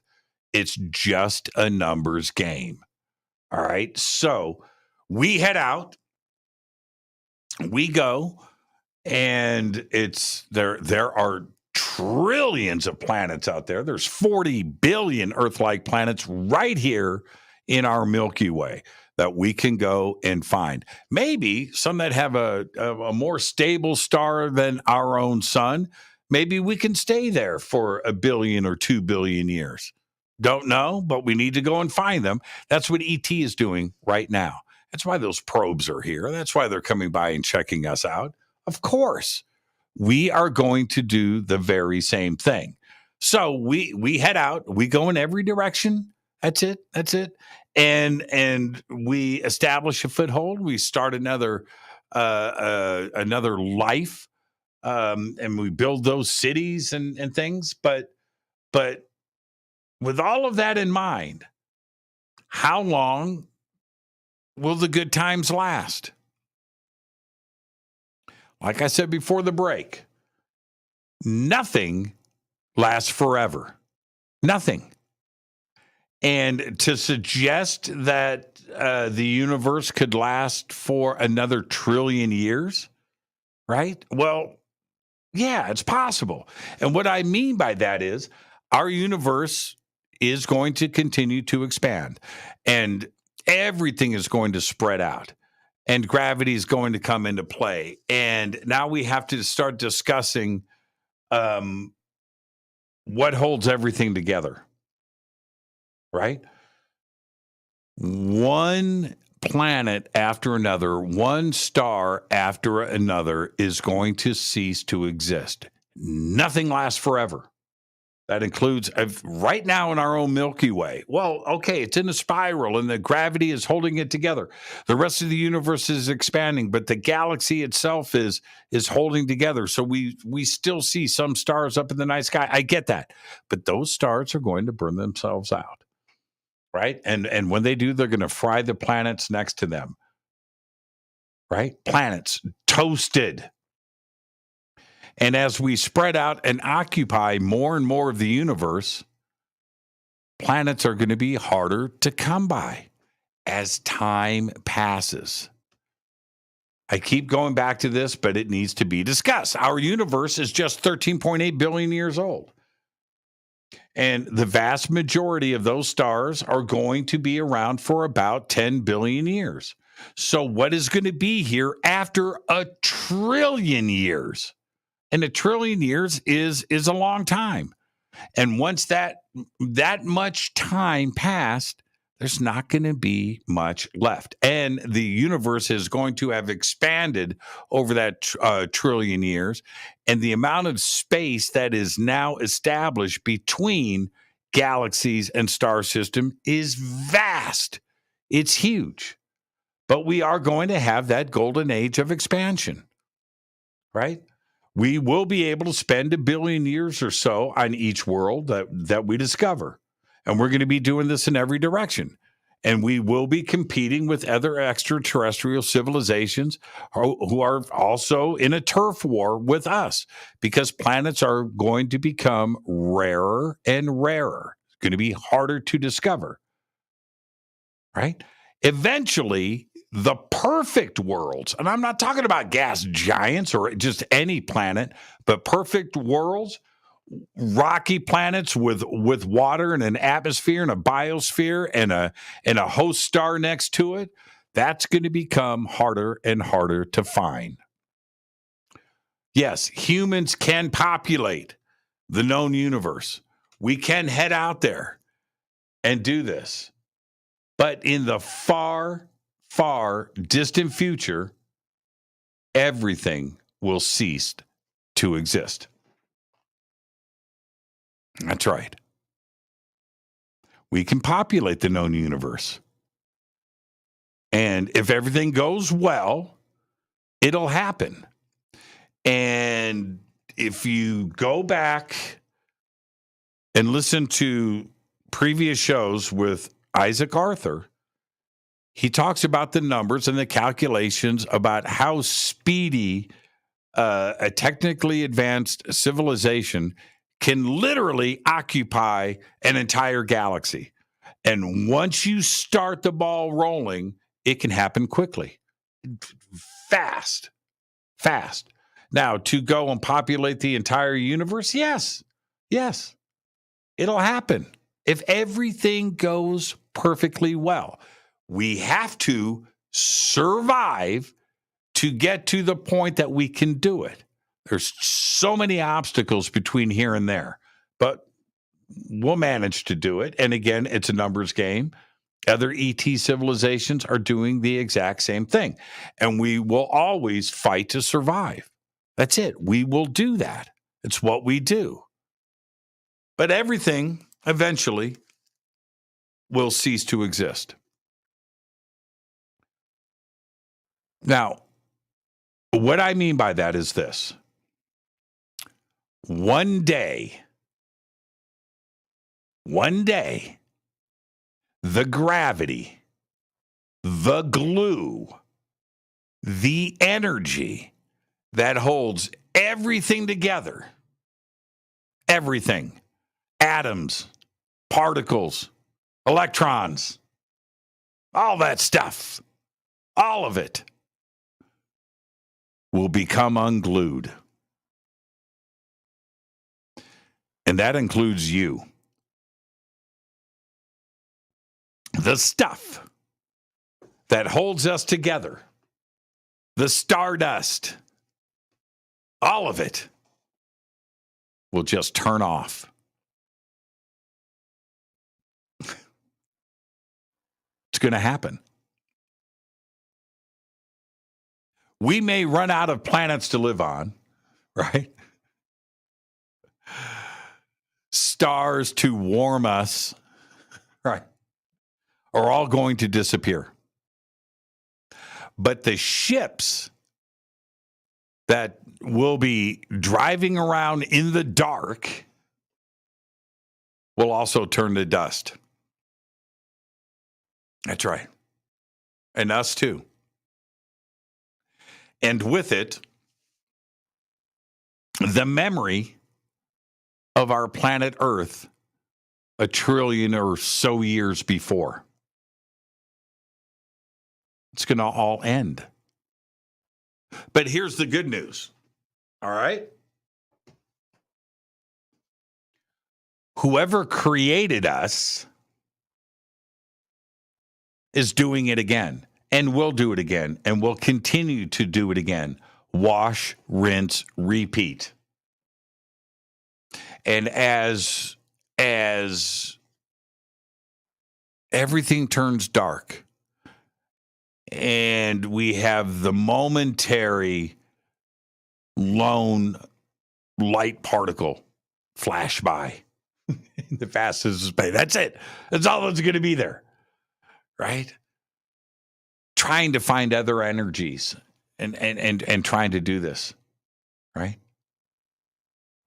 But maybe, just maybe, our thinking selves, our energy, our information, our memories may survive. That's right. We talk about it today. Our soul, right? Our consciousness. And what happens after we die. Where does this energy go? Right? What happens? We talk about reincarnation, and we talk about spirit energies and our souls wandering the universe. Well, just maybe all of that will survive when everything comes unglued, and it will. There are so many different types of energies and gravities out there. We have the gravity that keeps us on Earth. We have the gravity that keeps us in orbit around our sun. We have the gravity of the moon, right? That stays around planet Earth, and it's a mass. And then we have the gravity that keeps our Milky Way together, right? It's spiraling. How come planets aren't spinning off into space? Some do. How come stars aren't? No, gravity is holding all of that together. But on the other side of that, to the very, very small of the quantum level, there are other energy forces that are in play that keep atoms together. Little mini solar systems, right? That energy is going to end. And I know that, science today talks about some of these particles lasting forever. How can energy constantly be there forever? Well, no, it can't, and it will end. But just maybe our souls survive. Maybe information doesn't go anywhere. Maybe our memories will exist in clusters of energy just floating around. And maybe the ability to think continues. That whatever is in our brain is a massive energy out there in the universe, floating around and thinking. Now, that ability to think takes energy.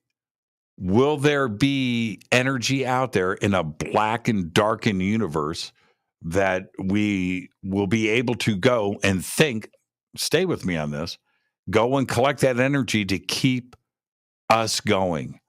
Our memory of Earth that was around 1 trillion or so years before. These energies surviving and just floating around the cosmos, waiting for the day that our memories could be found, explored, maybe even understood.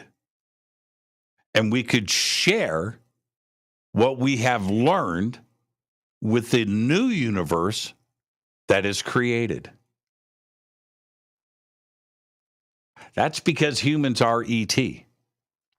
The things that have happened on this planet over 4.5 billion years, and we look at the way that we have evolved here, things just seem to have happened that education and teaching has happened from something that came before. What was that, and how did it get here? Is it just that? Is it energies that are floating around out there from previous civilizations that are trillions of years old, that have acquired knowledge, and then suddenly somebody sitting on this planet gets taught something? And whether it is something basic as fire or domesticating plants, right? Domesticating wheat. How about quarrying stones? How about metallurgy?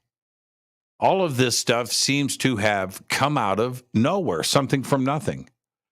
Could it have come from a previous civilization from eons ago that is existing out there in the cosmos? That is where we are headed. Eventually, again, the way that our sun is going to force us into decisions that eventually we are going to head out and we are going to be away from the Milky Way. We are going to be in another place in space, in the universe, than we occupy right now. That Earth is going to be a distant memory. Earth is going to be a lump of coal, if even that survives. But we're going to take us out there in every single direction for as long as we can do it, right? And eventually that will come to an end. And I don't know, some of the numbers that are thrown out there are 1 trillion years. Exponentially, these numbers get really, really big, and they're hard for us to understand what 1 trillion years may be or 2 trillion years may be. But at that point, when that kind of time passes, everything will eventually cease to exist. That energy is going to burn itself out. But will us continue? And I think that we will. And that's why I had said at the beginning of this, before we get to the break, that this isn't morose, this isn't dark, this isn't the end of everything. And leaving planet Earth is just the beginning. It's just the beginning of our existence. I keep going back to one basic thing. 13.8 billion years. We have had science and real technology for the last 300 or 400 years. That's it. And with 13.8 billion years behind us, how much is 300 years? It's nothing. And in another 100 million years, which is nothing when we're talking about 1 trillion years, could our sun erupt? Could something happen here? Right? In the big picture, Earth is just a stepping stone. That's it. And now, before I get to the break, I've had this discussion that I'm having right now with you, with friends, and some that are extremely educated, and I see everybody get upset because they look around and they see the birds, they see the hummingbirds, and they see elephants and giraffes and their friends and their children and what this planet is. We don't want to see any of this go away. We think that Earth is going to be here forever, and it's not. Now, we have gone through 5 extinction events on planet Earth. 5. Now, were we around to survive those? Don't know. There's another version of that, of us that survived that? Don't know. It's possible, but I don't know. One thing is for sure is that we are going to go through many more, and we have to figure out a way to survive that. And if something catastrophic, whether it is cosmic or something else, interrupts our evolution, we have to be ready to go. That's it. And as tough as it is to think about, we're going to have to leave this planet. It's just inevitable. It's inevitable. And that's why humans are ET. That's it. ET, it's a numbers game. It has gone through and continues to go through everything that we are going to about to go through on this planet. That's it. And we are, when we observe and we see objects here, we are doing the exact same thing. We are trying to explore Mars. We're trying to get out of our solar system. We are searching for exoplanets. We're looking for signs of life out there. ET is doing the very same thing. And is it possible that their probes are now arriving here? Yes. One last thing before I get to the break. We have about 1,000 stars that are within 50 to 100 light years from planet Earth. Now, just as I showed you earlier in this program tonight, we have been broadcasting for the last 100 years. Been broadcasting signals out there. How many of those stars have received those signals? How many planets at those stars have listened to those signals and found out that Earth is here? Right? Well, that's going to point everybody in a certain direction. But here's the other part.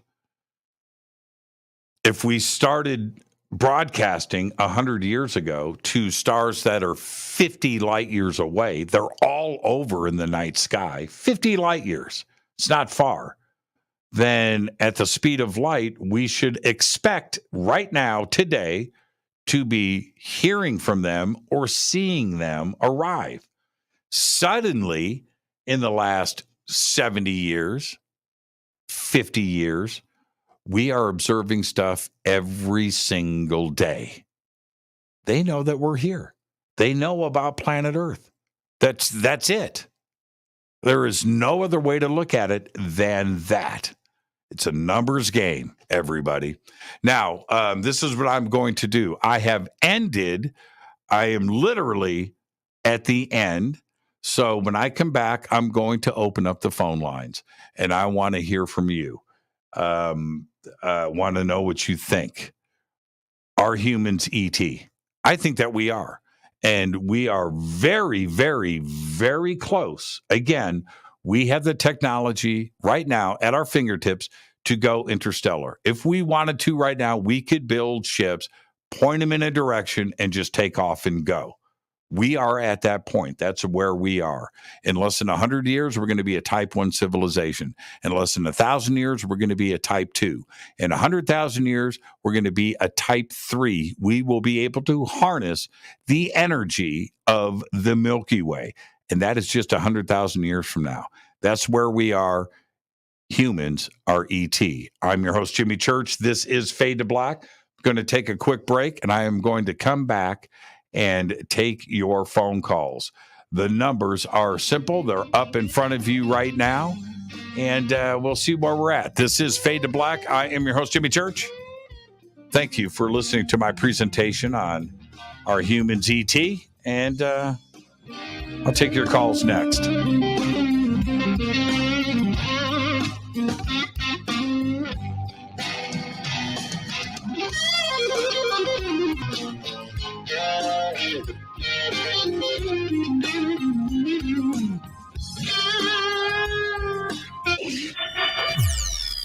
You're listening to Jimmy Church and Fade to Black on the X. Hey, what up, y'all? It's your girl Vivica Fox here, and you are listening to my boy, Jimmy Church, on JimmyChurchRadio.com. Despite popular opinion, reading a book will not make you smarter. But listening to Jimmy Church will. Right now, Eden Pure is having their famous BOGO deal on thunderstorm air purifiers. One listener wrote, "It makes a huge difference in our cat litter box stink. I just wish I waited for the BOGO deal. I need another one." Well, now's the time. BOGO is back, so when you buy one thunderstorm, you get one free. No matter how many you buy 2, you get 2 free. You buy 5, you get 5 free. The thunderstorm will completely eliminate any odor, even the worst like pets, cigarette smoke, urine, and cooking. Now is the time to order. Eden Pure's buy one, get one free sale is 1 week only. With over 265,000 thunderstorms sold and countless 5-star reviews, you know it works. People are buying several for around the home and even as gifts. Just go to EdenPureDeals.com and use discount code FADERBOGO. That's FADERBOGO, FADERBOGO. BOGO is buy one, get one free. That's EdenPureDeals.com, discount code FADERBOGO. And as always, shipping is free. This is Billy Carson, founder and CEO of ForbiddenKnowledge.tv. ForbiddenKnowledge.tv is the fastest growing and one of the most watched networks in the world. And I would like to personally invite you to check out our expanding library of TV, film, lectures, and special presentations. ForbiddenKnowledge.tv has over 6,000 videos covering lost history, health, UFOs, spirituality, and our future. We are committed to our community, and with my personal invitation, you can right now get your own free 30-day membership at ForbiddenKnowledge.tv. Your own library of information starts today at ForbiddenKnowledge.tv. Your 1 million gigawatt paranormal powerhouse, KUNX DB, VX. Are you ready to read about true paranormal events? UNX Media publishes nonfiction books about UFOs, ghosts and haunted places, time anomalies, cryptid creatures, and more. Just like KUNX DB Radio, it's all about unexplained phenomena. Visit www.unxmedia.com to see our list of great book titles by Debbie Ziegelmeyer, Gene Walker, Devin Listrom, Wayne Lawrence, Bill Spicer, and yours truly, Margie Kay. That's unxmedia.com.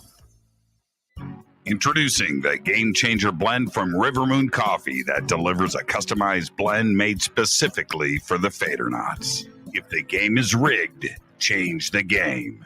It's a bolder cup with some bite.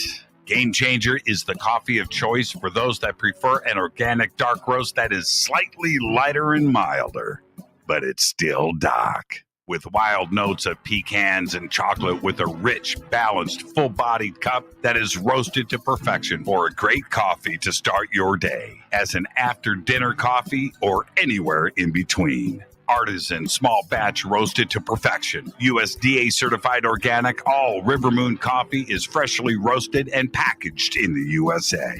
Just go to rivermooncoffee.com or click on the banners over on our site and use the promo code F2BBLEND for 15% off of your order today. rivermooncoffee.com. Are you intrigued by Paranormal Talk Radio? You'll love the new Paranormal Radio app from TalkStream Live. You'll find a great selection of talk shows covering UFOs, ghosts, strange phenomena, and much more. Download the Paranormal Radio app now and start listening to the very best in paranormal talk entertainment, including the network you're listening to right now, the Paranormal Radio app, free in Google Play and the iOS App Store. This is Erica, Brittany, Gabby, and you're listening to JimmyChurchRadio.com. It's not a lifestyle we chose. We were born this way. This is KJCR at JimmyChurchRadio.com.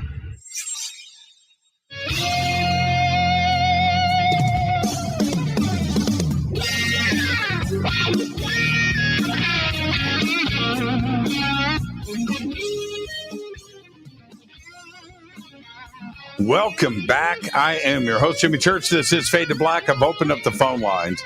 818-921-6929. 323-275-9695. And yes, they are open and active. And I do want to hear from you because it is, I think it's really interesting and kind of funny to me that most don't understand where our sun is at this point and what is eventually going to happen. And you need to really picture in your mind, because we look up and we see the sun, right? It's just up there, and it's in the thought of the sun expanding so big that it's going to come right up to the edge of planet Earth. It's going to be right. That's it. If we were here, that's what we would see. It would be everything, everywhere, nothing but a red giant blasting heat furnace right on the edge of our planet. Nobody thinks about that, and they don't understand it. That concept. It's going to happen. It's crazy, isn't it? And so wait a minute here. We've got to go. We've got to make plans, and we've got to go. Nobody understands that. Like, isn't there a way we can survive that? No. There's everything way will be long gone by that point. We'll be long gone. But when these changes start happening with our sun, and it's crazy. When these changes start to happen, the heat here, like I said, we'll be long gone. 100,000 years before that, we're out of here, because the instability is going to start. And when it does, the temperature changes and the things that are going to happen here on Earth. Yes, everything here, everything is going to fry. Everything, And I am I'm a big bird guy. I do. I love watching the birds. I love watching the hummingbirds. The pictures that I take and the videos that I take. And Adrian Valera and I the other day sat outside for a couple of hours just watching the birds and talking about the birds and things. I don't want to see that go, but it's going to go. It's going to go. Our oceans are going to evaporate. They're going to be gone. And so to think about that, it's going to be horrible. No, we're not going to be here for that. We're simply not going to be here. We're going to be gone. And to get to that point, packing up, every human on this planet, packing up and getting on starships and leaving is going to happen. Humans are ET. We are going to pack up and we are going to go. We're not going to Mars. No, we're not going to Mars. No, we are leaving this solar system. And when the sun decides to make its changes, the amount of heat and what is going to happen, everything here is going to get blasted out, the entire solar system. There will be a moment, and we observe this all the time with different stars. There will be a moment when we will be the brightest thing in the Milky Way. We will be the brightest thing in our galaxy as our sun goes just completely berserk. But we're going to be gone. We're going to be long gone. So now, how much of it do we take with us? Well, all humans go. Animals, things, life, we're going to take as much of that as we can. We're going to take all the DNA that we can, but we're going to pack our bags and we are going to go. We're not going to be here to see it. As we head out, one of the things I was going to show a bunch of images of this. We love looking at stars and nebula and gas things and stuff. And it's beautiful to look at. But in our rear view mirror, that's what we're going to leave behind. We're just going to be this gaseous, beautiful, lit up thing that it's going to be our former solar system. That's it. We observe it. We take pictures of it all the time. And one of the things with the James Webb and some of these deep field images, you see those bright spots. That's exactly what's going on, right? And each one of those is going to have a fleet of starships getting out of Dodge and leaving that stuff behind. And that's where we are. That's where we are. It's evolution. It's inevitable. It's what we're going to do to survive. But we are going to become ET. That's it. That's it. And it's so close. I went and again, the lines are open. 818-921-6929. Did I not open them? Hold on for a second. Let me go here. Okay. All right. I think they're open. Nothing has lit up, which is strange. Many years ago, and I am going to say around 2010, 2009, I saw Michio Kaku give a presentation at a bookstore. And I've talked about it before, but during this presentation, and he is talking about type 1 and type 2 civilizations. I remember thinking to myself back then, and he had said, we're type 0. And I thought to myself, we are forever away from becoming a type 1. Like this is like never going to happen. And as it turns out, and the math that has been created on this, yes, and this includes Michio Kaku, that right now today we're 0.7, closing in on 0.8. 0.8. We are almost a type 1 civilization right now, and we are 100 years away from that. Less than 100 years away. And type 1 is right there. Become a type 1. Yes.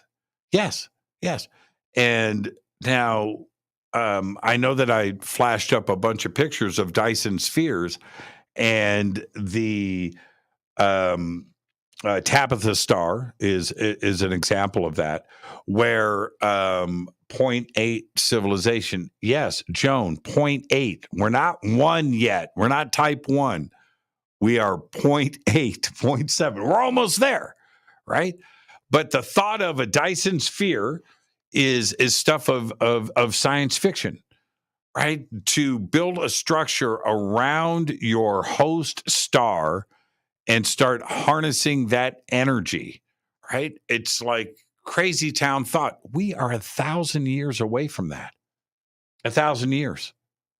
And that's it. And between type 1 and type 2, which is, it's going to be about 900 years, we're going to be making immense strides, huge strides.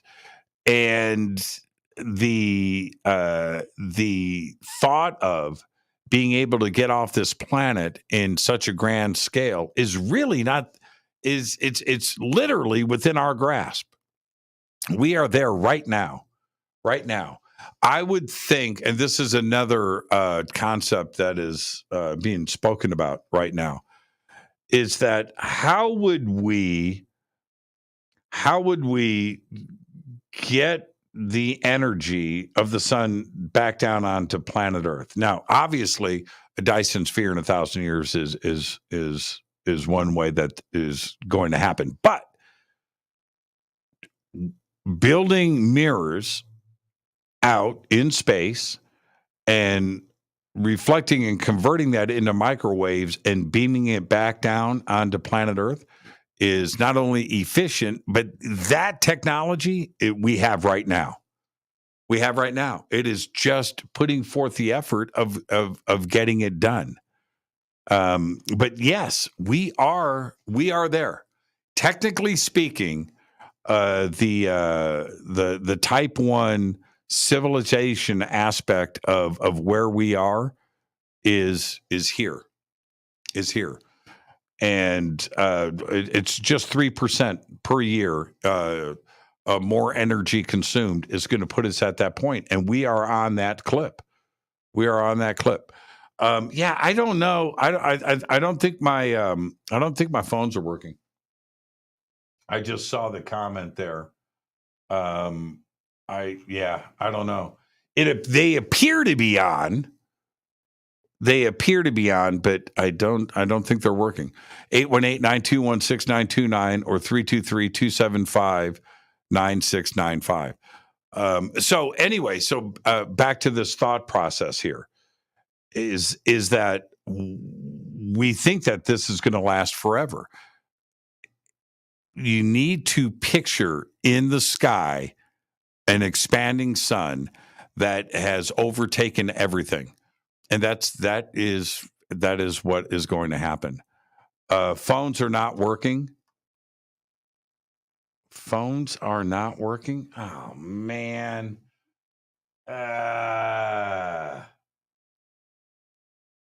You've got to be kidding me. I'm going to take a break, and I'll be back. Let me see if I can get this stuff up and running. This is Fade to Black. I'm your host, Jimmy Church. I don't know. Doesn't make sense to me. I'll reset during the break. This is Fade to Black. Stay with me.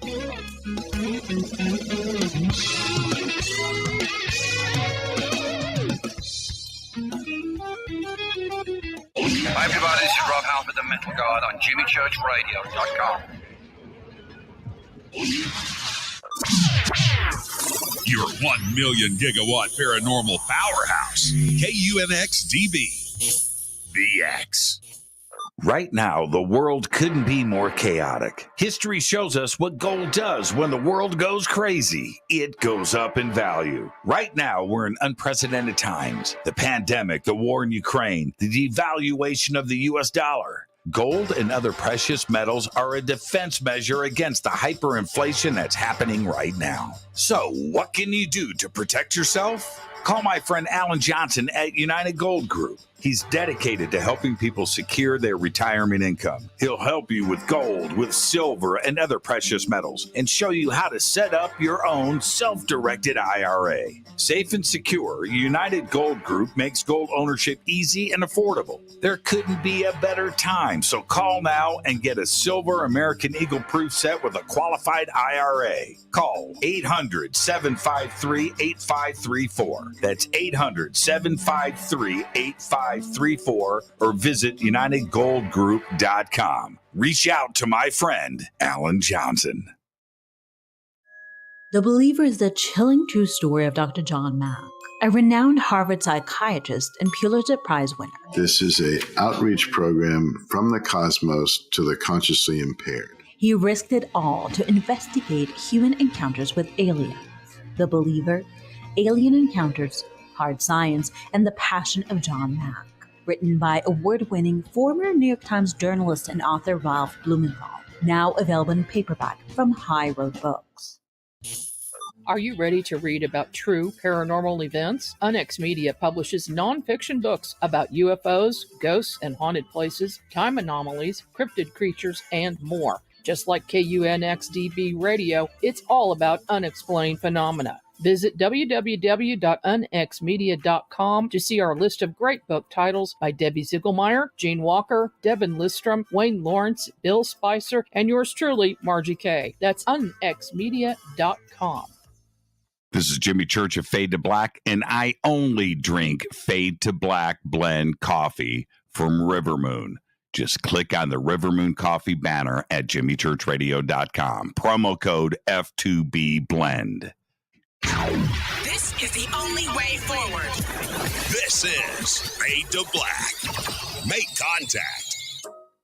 Join us August 5th through the 7th, 2022 at the Drury Conference Center in Cape Girardeau, Missouri for the launch of the Midwest Conference on the Unknown. There are 3 interactive days packed with vendors, exhibitors, and nationally recognized researchers presenting on unknown topics like UFO UAP phenomenon, ghosts and Bigfoot, and Missouri's own Momo, the Missouri Monster. Cape Girardeau has long been one of the most sought-out areas for UFO enthusiasts since the 1941 UFO crash. And now is your chance to be a part of the inaugural conference. Visit cape-events.com or follow us on Facebook at Midwest Conference on the Unknown for more information. Ex-listeners get 30% off by using the promo code XVIP. That's cape-events.com, promo code XVIP. When you take the beans from Central America with dashes of Indonesian and African mixed in and then roasted to the dark side of fade to black, you create the ultimate brew of fringe. Introducing the Fade to Black blend from River Moon Coffee. Yes, River Moon's darkest customized roast was created for the love of Fade to Black. The alchemy of masterful roasting and smoking the beans is in every sip of this full-bodied, dark Java. I need my coffee dark, deep, with distinct bittersweet chocolate highlights, just like the bunker. Leaning further into the darkness of the roast is Fade to Black blend from River Moon Coffee. Just click on the banner at jimmychurchradio.com and use the promo code F2BBLEND for 15% off of your order today.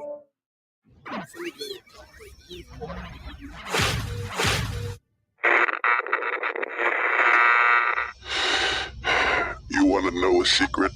I love ponies. I really love ponies. I'm serious. I couldn't stay sane without ponies to brush. Why Fade to Black? Because you never got that pony, damn it. This is Fade to Black with Jimmy Church on the Game Changer Radio Network.